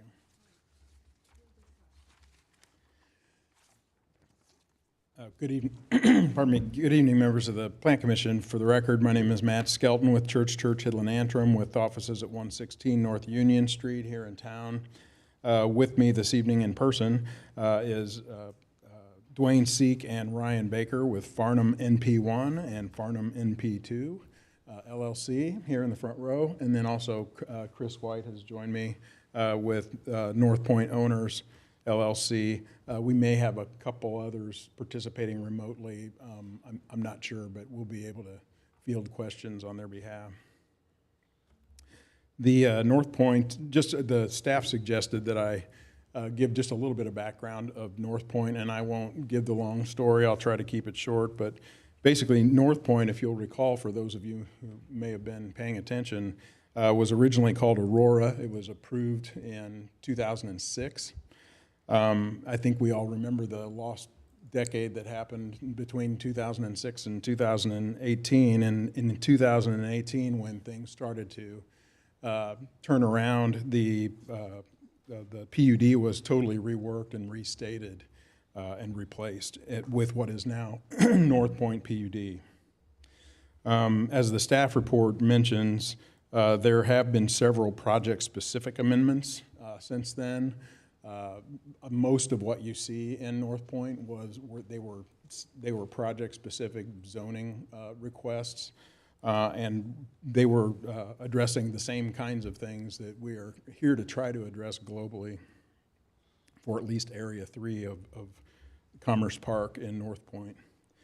An amendment was also approved in April of 2021, which is just about when the road construction of the main spine was underway in 2021. I think it finished between 2021 and 2022. And the amendment purported to kind of fix some of the architectural challenges that we're here to address this evening, and it didn't quite take care of everything. So since then, just in April of this year, North Point 2, as the staff mentioned, was approved. And the real purpose of this PUD amendment, proposed PUD amendment, is to bring in line the standards of the North Point PUD with what was just recently approved with North Point 2. This proposal represents a coordinated group effort of the 5 owners of undeveloped parcels within this Area 3 of Commerce Park within North Point. And going farther here, I'll just say Area 3 so as to dispense with some words. We have worked closely with the city planning staff and the economic development staff early on this proposal. The uses that are permitted in Area 3 today are restricted to enclosed industrial uses. And there are no land use changes being proposed as part of this proposal. There's no changes to the overall North Point PUD plan in any way. I happen to be working with one of the owners of the undeveloped property to try to address or try to figure out how to comply with the layers of architectural requirements. And at the same time, one of the other owners just happened to be communicating with the planning staff about the very same thing independently. The planning staff, I think intelligently, suggested that we work together and that we talk to the other remaining undeveloped landholders in that Area 3 so as to avoid the likelihood of the same, petitions coming before you over the next year or two, one by one, and with possibly varying standards among them, which is exactly what had already begun happening. As noted earlier, the proposed standards are structured after the PUD2 provisions.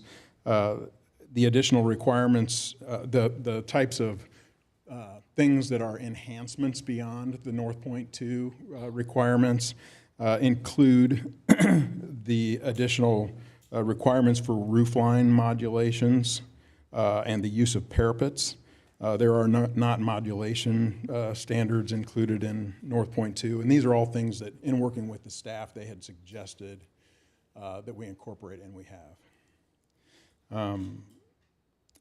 We include some additional restrictions on the extent to which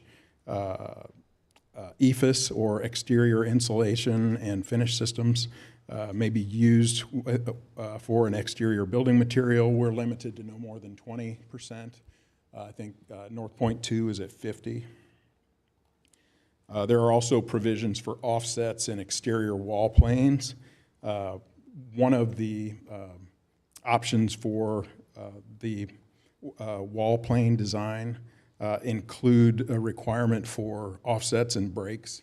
And in North Point 2, that same design option does not include the offset or break requirement.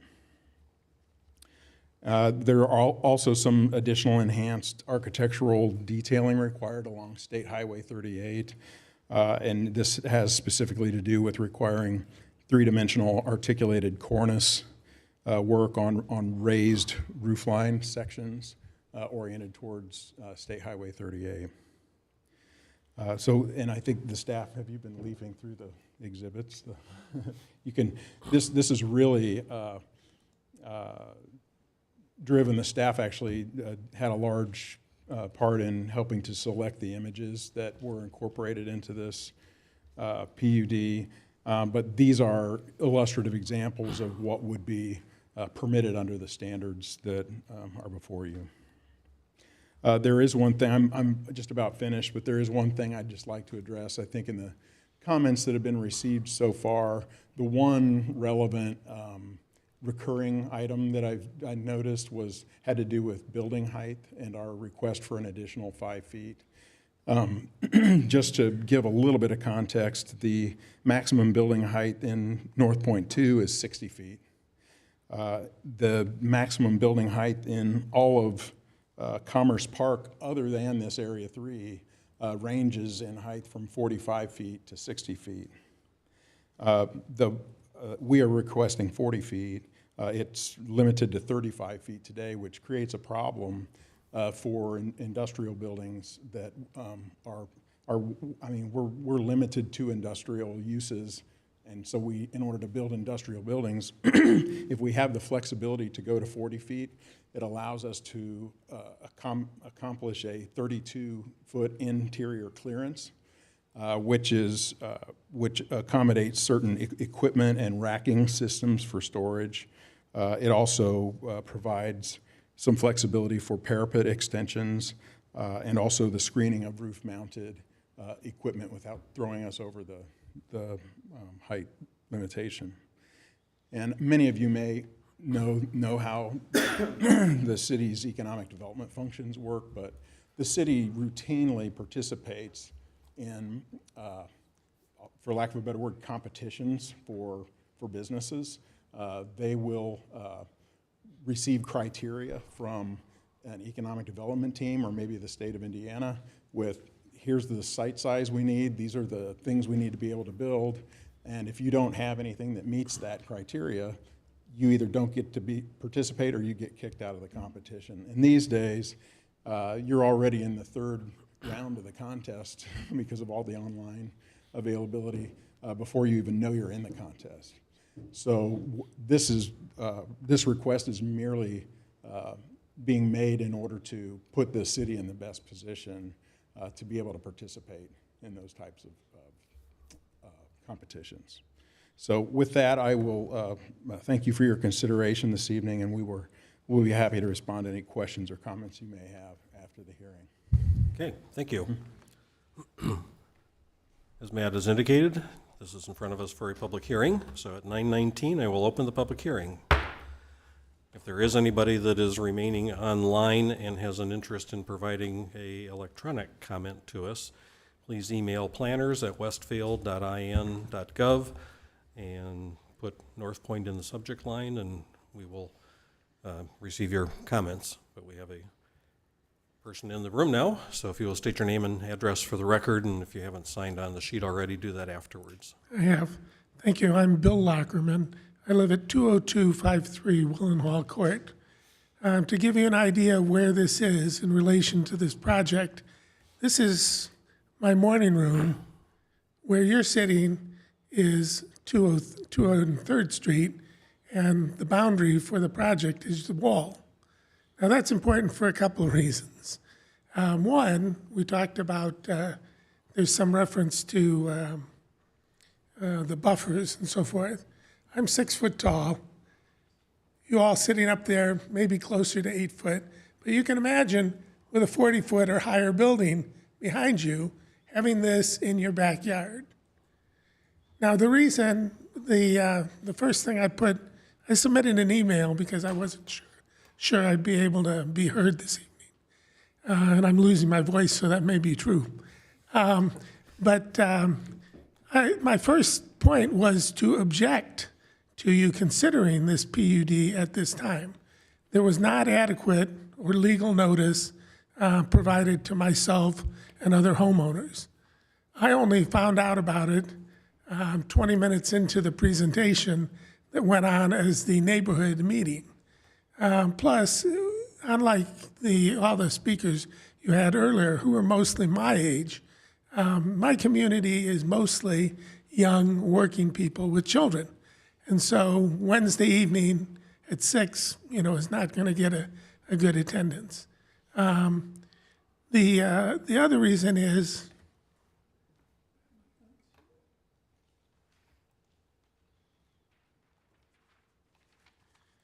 to have time. I've been working feverishly to learn more about this project. And I want to point you to the statutory considerations, Indiana Code 367-4-603, one of which is the conservation of property values throughout the jurisdiction. Now, I can't believe any one of you would think that having a warehouse this far away from your house, a warehouse of that size, would help your property values. And my neighbors don't think that what's been put up already is helping their property values. For myself, when I moved into the area, East Street was just being built, and there was no warehouse number 1, there was no warehouse number 2. And I was unaware of this PUD that's mostly warehouses with one little housing development. So I would leave you, I realize I've only got 4 seconds left. I would leave you with the thought, I heard that most of you are new to the planning board. You probably weren't involved with the original, but who in their right mind tries to develop a warehouse district and stick a housing development in it? That's what... Sir, your time is up. One last point. If you go to the North Point site, you'll see that's what they've pictured, is warehouses as far as the eye can see. Thank you. Okay, and we do have your email. But- We did receive your email, so we have heard your comments as well. Could you give me that code citation, the Indiana code? I was trying to look it up and I missed it. 36-7 2024-603. 603. Thank you, sir. Is there anybody else interested in speaking at this public hearing? I assume there's nothing in the inbox. All right, I will close public hearing at 9:24.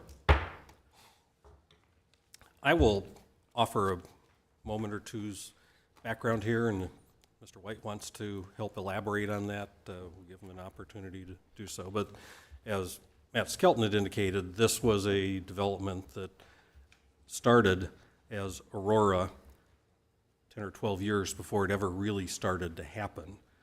And so what actually came first was the warehousing, all of the commercial development, and the housing was added in some measure as a buffer to the existing residences that are on Grassy Branch Road. There are a number of 6 or 7 lots that are on the west side of Grassy Branch Road who had objected, and it was agreed that there would be a buffer, and there's, I believe, 2 different size lots in here, some slightly larger ones which are on the street that you reside on, and some that are a little bit smaller as you go further west. But this isn't going the direction that I think you expected it was going, where there was housing that is now getting warehousing. It started as warehousing or other commercial uses, and the housing was added, and it was always approved as the same PUD.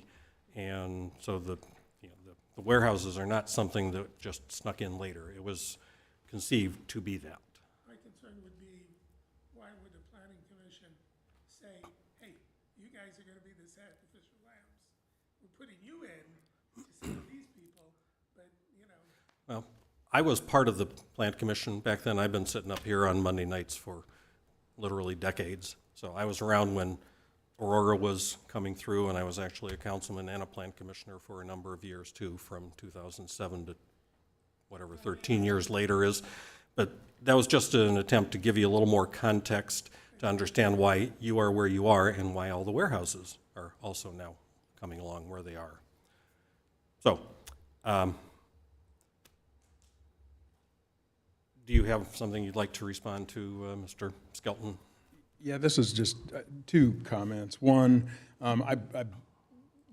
sorry about the notice. We have provided proof to the staff, just like we're required to do, that it was timely mailed, and we installed 3 signs on the property in different locations as required. And there was also constructive notice in the newspaper. I realize nobody probably reads those, and but we've complied with all of the noticing requirements, hands down. And I'm glad Mr. Laskerman received actual notice prior to the neighbor meeting. I got to spend some time with him at that meeting, so that was productive. I think it was productive. Secondly, I just wanted to let you know, for those of you who do not know, the city actually requires every PUD ordinance that the city adopts gets recorded, and there's something called a document cross-reference number on most of your PUDs, and that goes to the chain of title. So every piece of property in North Point should have some reference to a PUD district. And that's really not a legal requirement that communities do that. They do it specifically so people who are buying real estate are not surprised by the fact that you're in a PUD. So that's all I have. If you have any questions of me, I'm happy to respond. Okay. Land Commissioners, do we have questions or comments for staff or Mr. Skelton or other petitioned people that are here?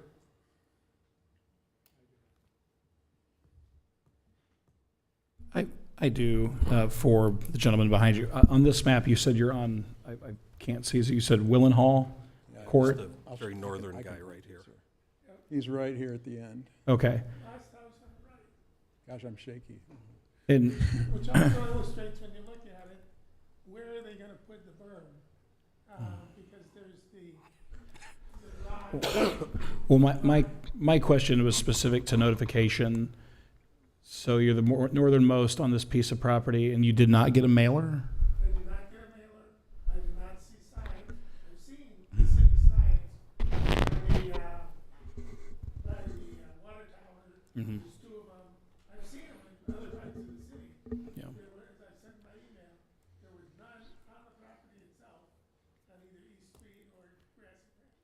And thank you, sir. And I'm not disputing, you have proved what you have to prove to staff, and if staff didn't feel you did it, I know they would say that. I think what I would say is that we got more than one email from folks on this particular project, which I was actually calling Victor at about 6 when I was looking at him before the meeting. Mr. Taylor is not on the notice list. He was one of the late contributors, and I've confirmed he was not on. The reason he did not get notice is because he was not on the adjoiner list. He's not close enough to the property to receive notice. How? It's too deep or 660 feet, whichever is less. Oh, okay, he's not the top one. Okay. Well, I know this isn't your fault, but that seems incredibly dumb. And I'm probably going to get in trouble. I'm going to probably get in trouble for saying that, but especially because like a cul-de-sac and all those folks who are going to be a part of that, simply because the ordinance or statute, whichever governs it, or our own rules, that those folks. I'm not saying that I'm against this project. I hear me when I say that. I'm very interested in this project, but above all, I'm process driven. And when folks don't have and this isn't your fault, so I'm not pointing it to you, you're just the one in front of me. Yeah. When folks don't get proper notification of projects, even though they're like a couple houses down, you clearly complied. I make no bones. But it seems like that. Just know that the HOA owns all the common area. Yeah. And I think that's how Mr. Laskerman received his notice. They received notice and they typically forward it to their. Yeah. It's just a general comment because I feel that when people get burned by process, even though the process was potentially legal, it may not mean it was good. So that's all I got to say about that. The project to me, I have no particular concern to this time. Process just bugs me. Thank you. And just as of note, to talk about the detention pond, there are many places through here where a 6-foot berm is required. When a detention pond is constructed here, this will be heavily landscaped, but there's no berm requirement immediately adjacent to here, but there will be significant additional setback because that's where the detention pond will be. Yeah, and I appreciate that. Like I said, it's just making sure that people have the ability to make their voice heard. Again, I have not heard anything that I object to at this stage, so thank you. Any other commissioner questions or comments? More of a comment. This is what it is, and it's not ideal, but, somebody's home staring at such a large building obviously would be a cause for concern in terms of resale or otherwise, but, my question is there anything else that we can do? We can't cover a 40-foot building, but, is there anything we can do in addition to a berm that would at least give the homeowner a separation, and it may not it's not going to fix the whole thing, but something a little bit more that makes it not as terrible. So the proposal before you does not adjust any landscaping standards or any berm standards or buffer standards. All of those were put in place prior to the development of any of this area, knowing that this was going to be this way. And so the provisions regarding berms and detention bonds and all, it's in the North Point PUD that was recorded in 2018. And what I'm saying, and this is on and beyond what is required in the ordinance, there will be significant setback there. Now, we had this conversation, one hearing ago. I mean, what's significant? But the building will have a detention pond, and the city's standards, landscaping standards are extensive. So, I mean, we're going to have to comply with that, and it may take some time, but the trees will grow. Meaning you'll have a berm with trees on it? The berm, there is not a berm where the detention pond is. Okay. That's a conflict there. Right. And it's stated as such in those words in the North Point PUD. Okay. And then I believe the trees along,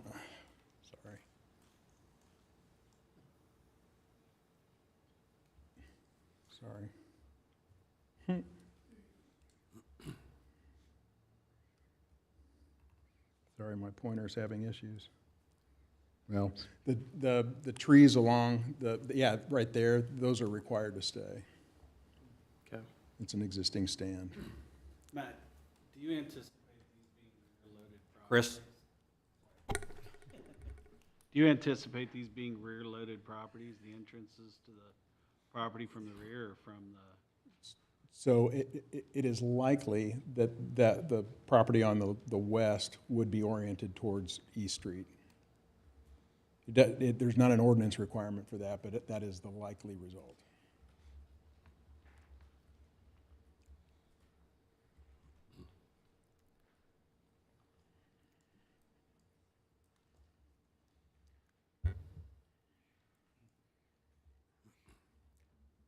In addition to the detention yet to come, or maybe is somewhat started, hard to tell from this aerial, there is the abandoned 203rd Street right-of-way, which I believe is terminated at the edge of the neighborhood, and it only exists to allow one resident in that small lot. Yeah, It only goes as far as where you just had the cursor. 301. I think the access goes to that one in the middle. It goes all the way to the end, I think. It does not connect to East Street, but there, I think. No, but go ahead. You've got that corner property at the old 203rd and Grassy Branch, below that. To your left. East-west line. Right. You Nope. keep going right Yeah, past right it. there. Yeah. Yeah, right there. There's two properties. One's on the corner and one is west of it. Existing residential properties that are in township. The old 203rd Street only goes to the driveway for that small property immediately to the left of the cursor. The rest of it, I don't know if there's still pavement there or not, but that's going to, in effect, help the separation. It does not connect to East Street. but Right, so but there's yeah. no traffic that can get down there, but somehow or other, that can also improve the distance. You're not going to get anything encroaching onto that, because that's not even their property. I suspect at some point that could be vacated, but that's It's not on that's a anybody's city radar to- screen right now, yeah, but yeah. yeah, we should. Victor, get it there. So, all right, I don't have anything further to add. I'm not sure we have too many other questions. This is in front of us for a public hearing, but because it is something largely driven by staff, it's a revision to an existing PUD that has some importance to it, as Matt explained in the economic development world. We have the option to waive the requirement for a workshop meeting and send a recommendation tonight, should the board be so inclined. If somebody feels that we need to take this to a workshop meeting, we can certainly do that. Is there an interest in having a workshop meeting, or is there an interest in waiving the workshop meeting so we can make a recommendation tonight? I guess I will just speak real quick that, yeah, I agree that unfortunately it is what it is. Do I agree that a neighborhood should be built there? No, but this is what's before us, and precedent's already been set in terms of building heights. So it's just really making it uniform with the rest of the development. So I don't think there's really anything more to hash out at a workshop meeting. So are you waiving, or making a motion to waive the requirement for a workshop meeting? I will make a motion to waive the requirement for workshop meeting. All right, so Victor McCarty has made a motion, and I just heard that Mark Keene has seconded it to waive the workshop. If staff could please call the roll. Ms. Carlson? Yes. Mr. McCarty? Yes. Mr. Mooney? Yes. Mr. Neal? Yes. Mr. Woodard? Yes. Mr. Horkay? Yes. Mr. Khan, excuse me. Yes. And then Dr. Keene. Yeah. Yeah, sorry about that. It's been a long night. Nice promotion tonight. All right, so the workshop meeting has been waived, so we can go ahead and accept a motion for a recommendation to council on this PUD amendment. Is there such a motion? I'd like to make a motion to forward 2409-PUD-21 to the city council with a positive recommendation. Okay, Chris Woodard has made a motion. Is there a second? Second. Seconded by Ryan Mooney. If staff will please call the roll for the motion for a favorable recommendation. Ms. Carlson? Mr. McCarty? Yes. Mr. Mooney? Yes. Mr. Neal? Yes. Mr. Woodard? Yes. Mr. Horkay? Yes. Mr. Khan? Yes. Dr. Keen? Yes. Passes 8-0. Okay, thank you. Okay. Now, we're through with this for tonight, but you are welcome to stay in touch with staff as things might start to evolve whenever it is that you see another sign or pieces of equipment. Stay in touch with us, and they can help you out with whatever it is that's happening and answer any questions you might have. This is not necessarily the end of your dialogue. You can keep it going as long as you would be inclined.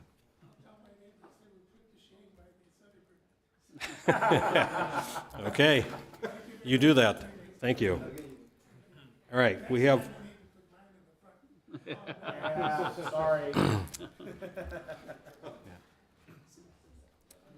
We have two other public hearings yet tonight. The next one is the tree bank / fee in lieu of ordinance 2409-ZOA-03. If Lauren can explain on behalf of staff and whatever else it is that might need explanation. I think we should be moving these to the front of the agenda. That is. We should what? I think we should be moving these Oh. PUD, UDO updates to the front of the agenda before these public hearings. But anyway, so this is the more simple of the two zoning ordinance amendments you have before you tonight.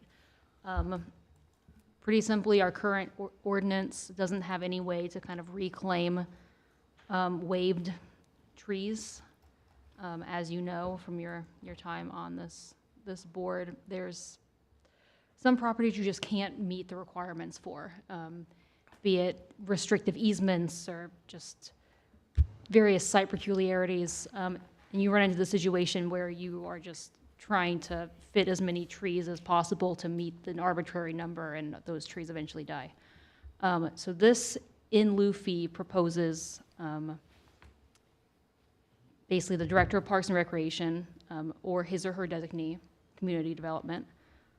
If they determine the site cannot feasibly accommodate these required trees, they can be waived in all or part, and then basically you'll be charged $300 per fee. And that money will go into the Green Space Beautification Fund. Originally, the Green Space Fund was only for tree planting and landscape enhancements on city-owned property. As of this last pre-council meeting, it seems like some of that fund is going to go towards HOA beautification and kind of some longer-term grants, hence the red line in this ordinance before you. But in summary, it's kind of a stopgap, I think, until we get our landscape code maybe more into shape. All right. Yeah. We may have further dialogue, but this is here for a public hearing, so as we generally do, let's jump in and hear if there is anybody in the building or online that is motivated to speak on this. So I'll open a public hearing at 9:42. Is any of the remaining population in the room interested in speaking? Is there anything in our inbox? Okay, I've given other reminders. I'm not going to keep us here any longer waiting like I normally will. So I'll go ahead and close public hearing at 9:43 officially.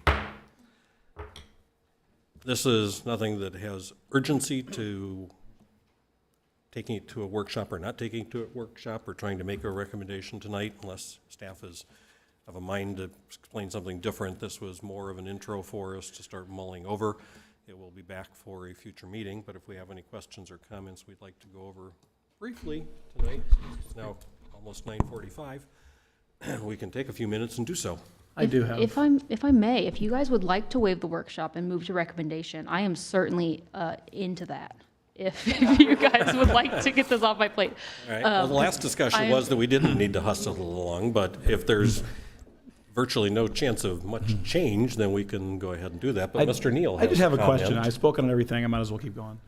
You and your weak voice. I know, this You is weren't gonna it's talk much, unusual. but you Usually I have to can't- back the mic off so people come too loud. Usually it's really terrible.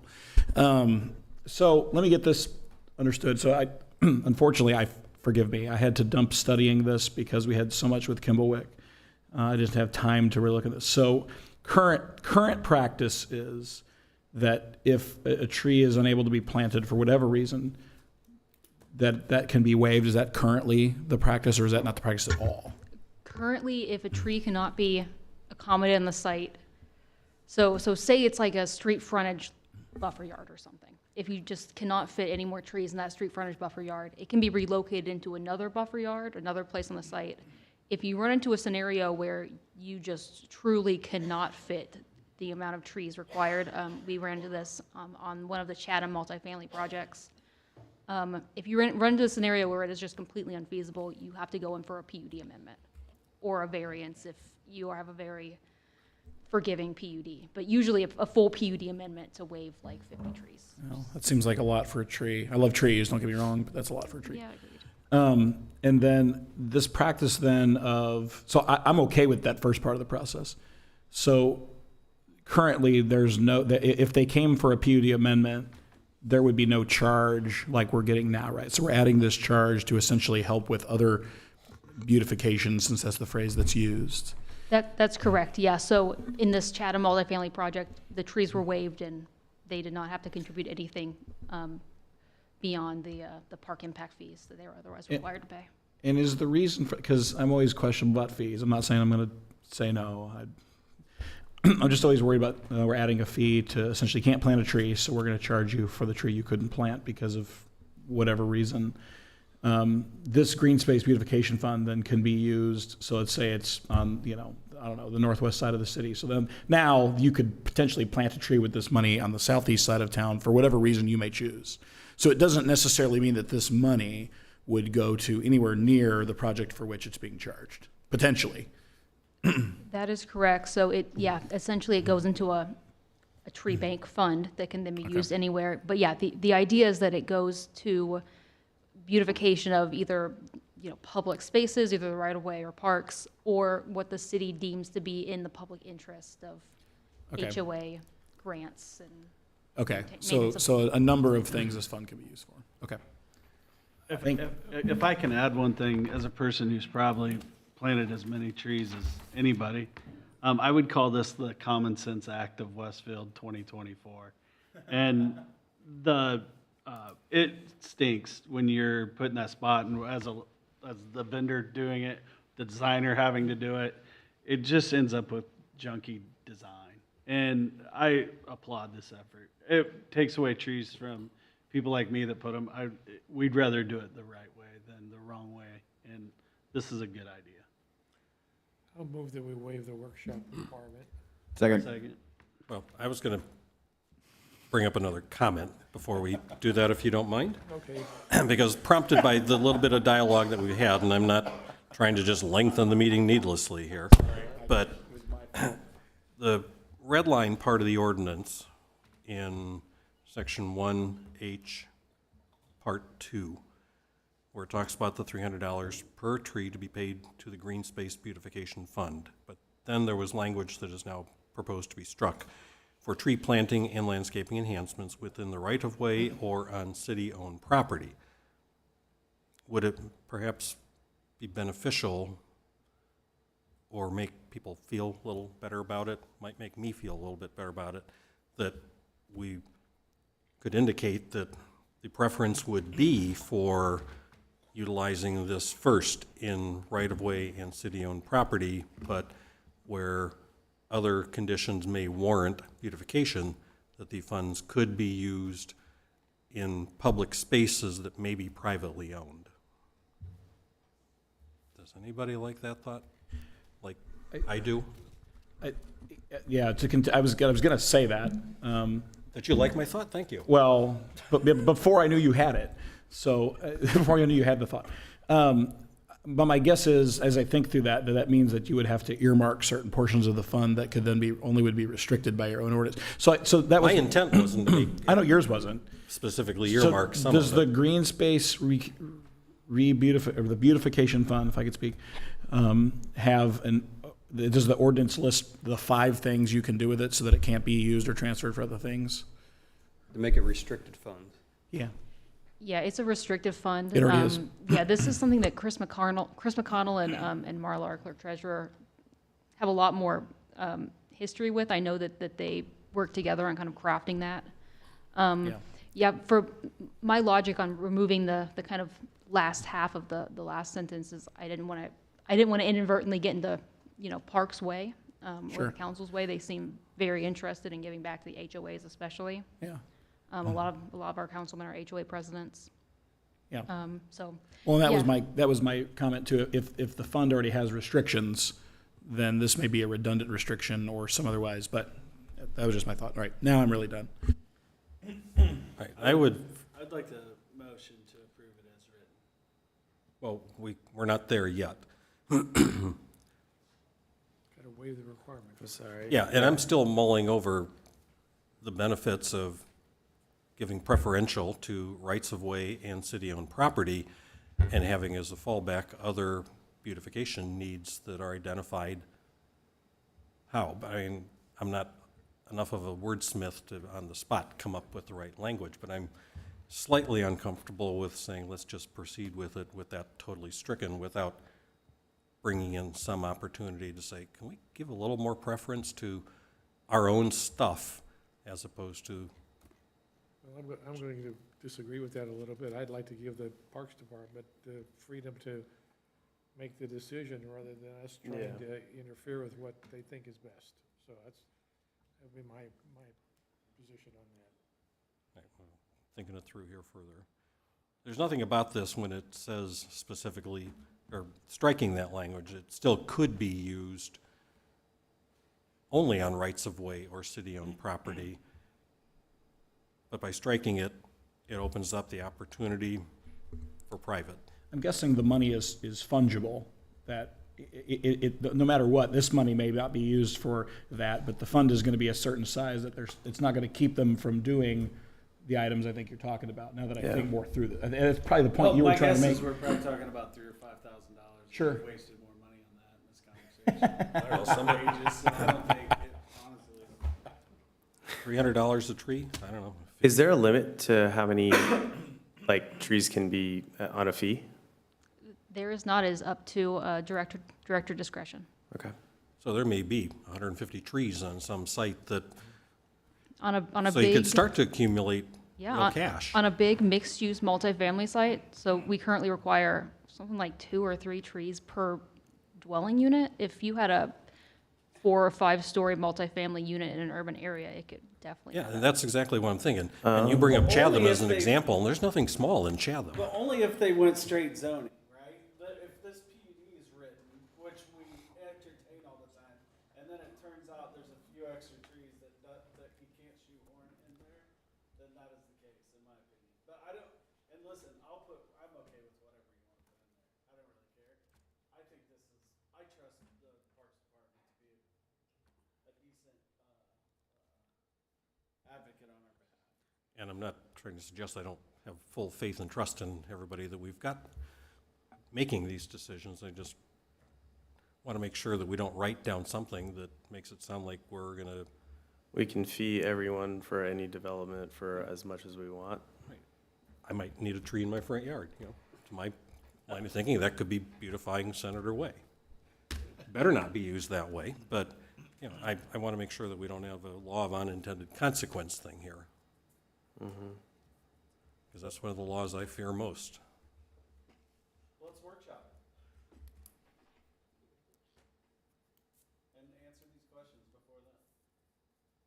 Coming into the meeting, I expected there was no urgency to it, and I assumed we would let it play out that way and maybe not even do a workshop, but just let it mull for a little bit. If everybody's okay with adding it to a workshop meeting while this language gets thought through and bounced off Chris McConnell or whoever, I think that's a prudent thing to do. I do have a quick question. How did you come up with the $300 per tree? That was a decision by Chris McConnell and the mayor. So I did do most of the research on this, and it really varies between municipalities.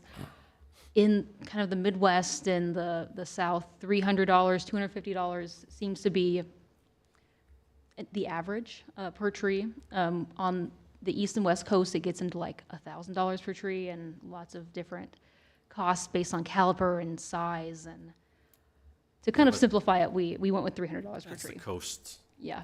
We're not them. Yeah, LA gets crazy with tree fees. I was wondering the same thing, but decided not to ask.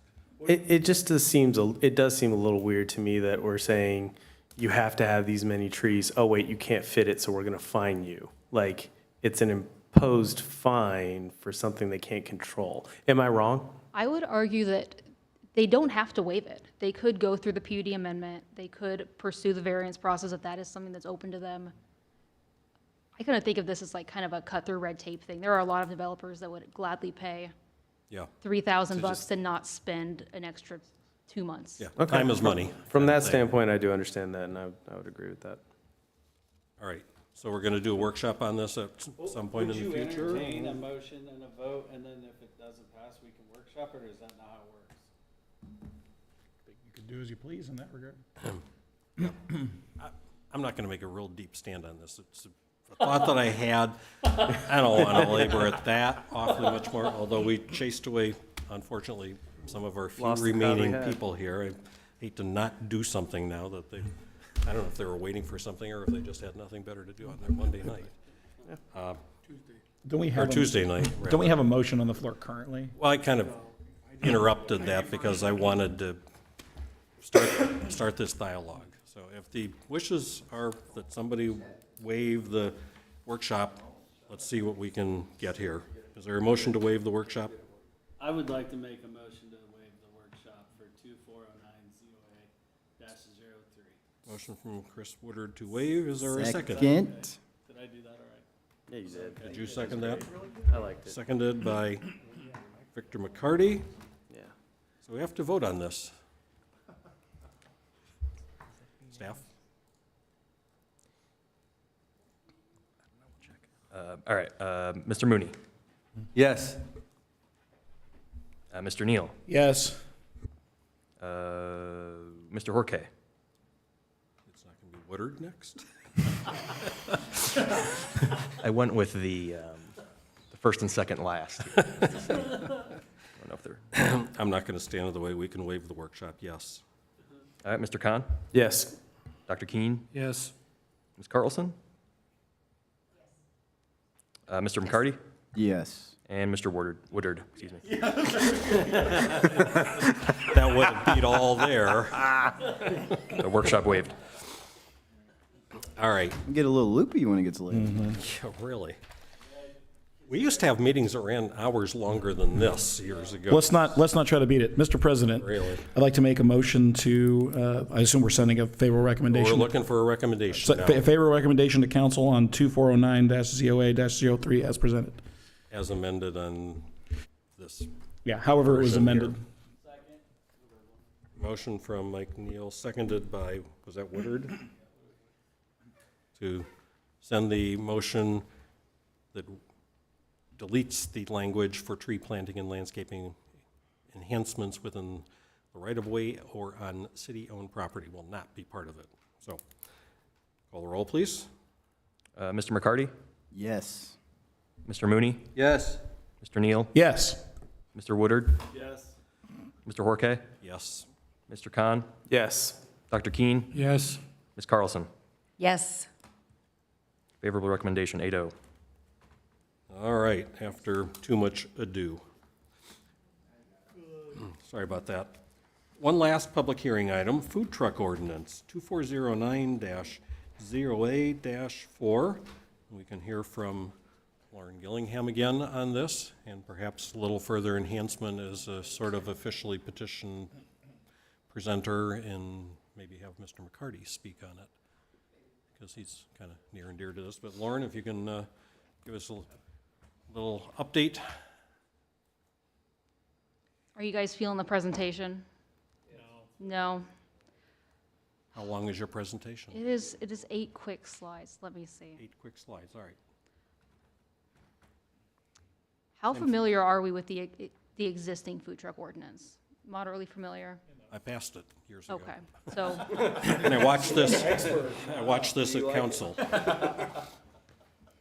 okay, so. I like the ordinance. but go Lauren, ahead, do you want Lauren. me to just go through the bullet points real quick and kind of rush through? Do you want me to go through the bullet points, or do you want to go through the bullet I points? can go through the bullet points real quick and just go through the slides. Yeah, be Speaking my as a guest. presenter now, not a Sure. site commissioner. Yeah. So just real briefly, because I know we've been here a while, how we got here, the original ordinance as stated back in 2014, expanded in 2017. And the food truck activity limited to events, council began to approve exceptions. Changing times, more entrepreneurs have invested in food trucks in neighborhoods, especially since the shutdown starting in 2020. And so it hasn't really been, the current rules haven't really been enforced just because it's difficult to do as such. And then the mobile bars and food trucks at establishments such as Fort Finger Distillery. And the goals through this process that we've done, staff and myself, over the last 3 months is creating a clear process that encourages food trucks at events and protections for brick and mortar restaurants and businesses that rely on food trucks. Next slide, please.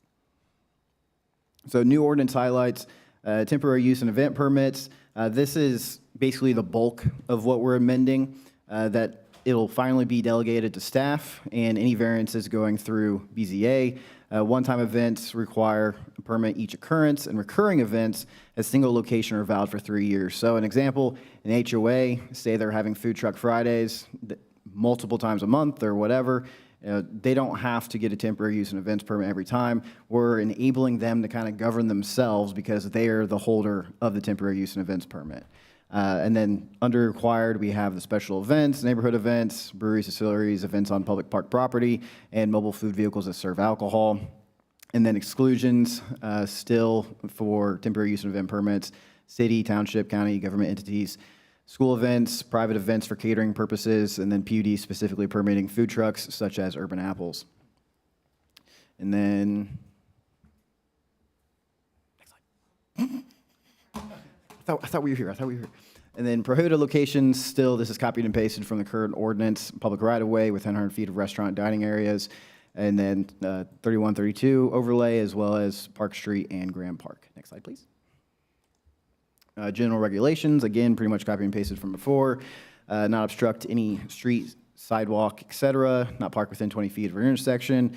Provide waste containers for patrons, not use utilities drawn from public right-of-way, prevent all power equipment from creating an access hazard, operations between 8 a.m. and 10 p.m., not be overparked overnight, and in compliance with lighting, signage, and usage standards. Next slide, please.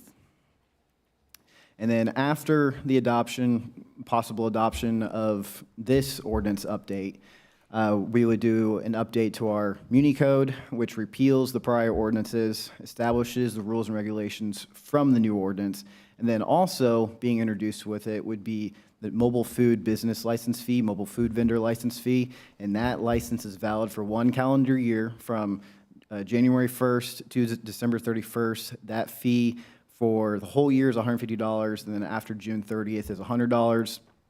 And then the way because we just discussed this with the tree bank, the way we got to the $150 is we've looked at municipalities from South Bend to Evansville, all across Indiana, comparing best practices. Neighbors here at Hamilton County specifically, Noblesville is currently $1,000, Sheridan is $50. So it again expands all across the board. But a recent bill was passed this year where it prohibits county health services from charging more than $200. So just kind of being preemptive with that possibly it might be applied to municipalities in the future as well. That's where we got the $150 per year.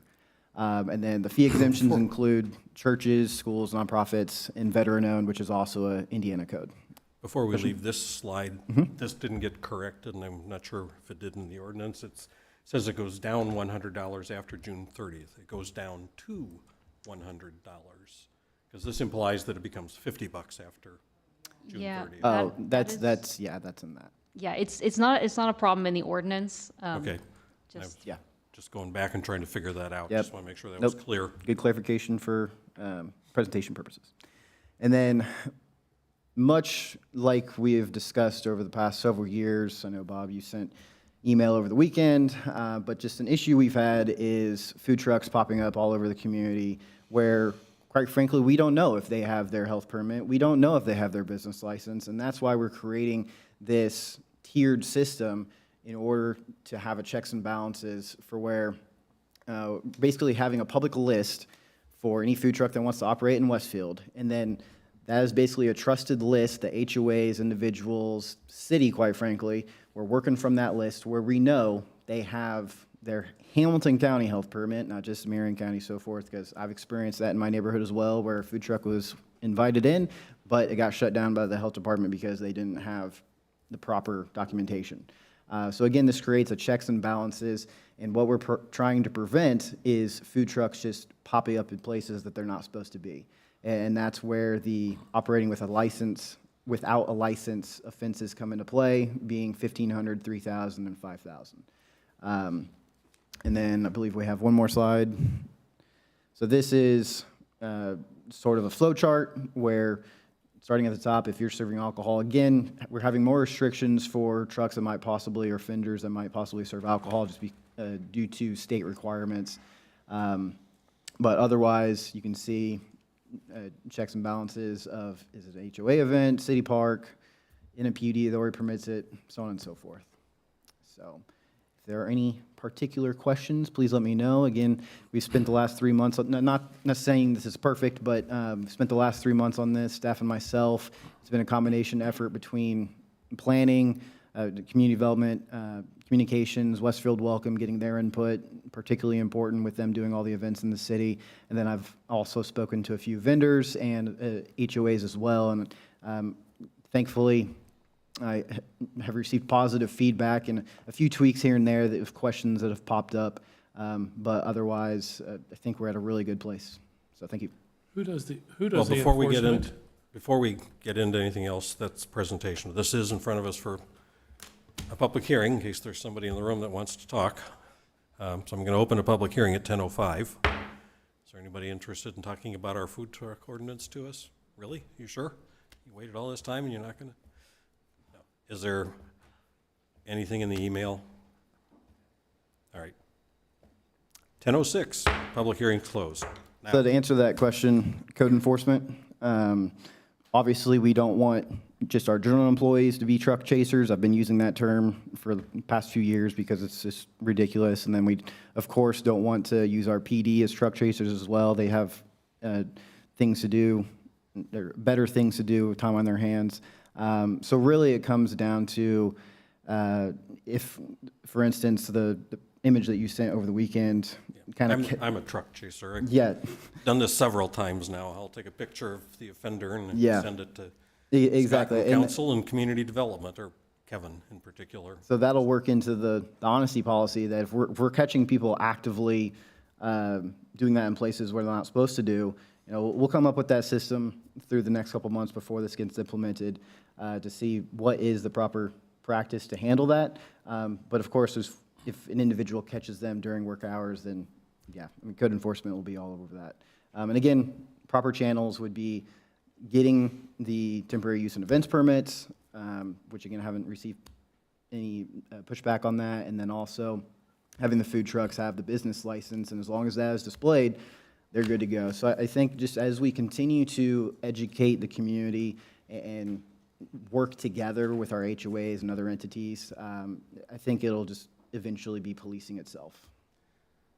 But the cul-de-sac on the north end of Greyhound I Court is know. never going to be an approved location. No, it is not. So when you see something like I did over the weekend, I happened to be getting off 31, or I don't remember why I was there, but I saw these folks where it's not uncommon to find a food truck.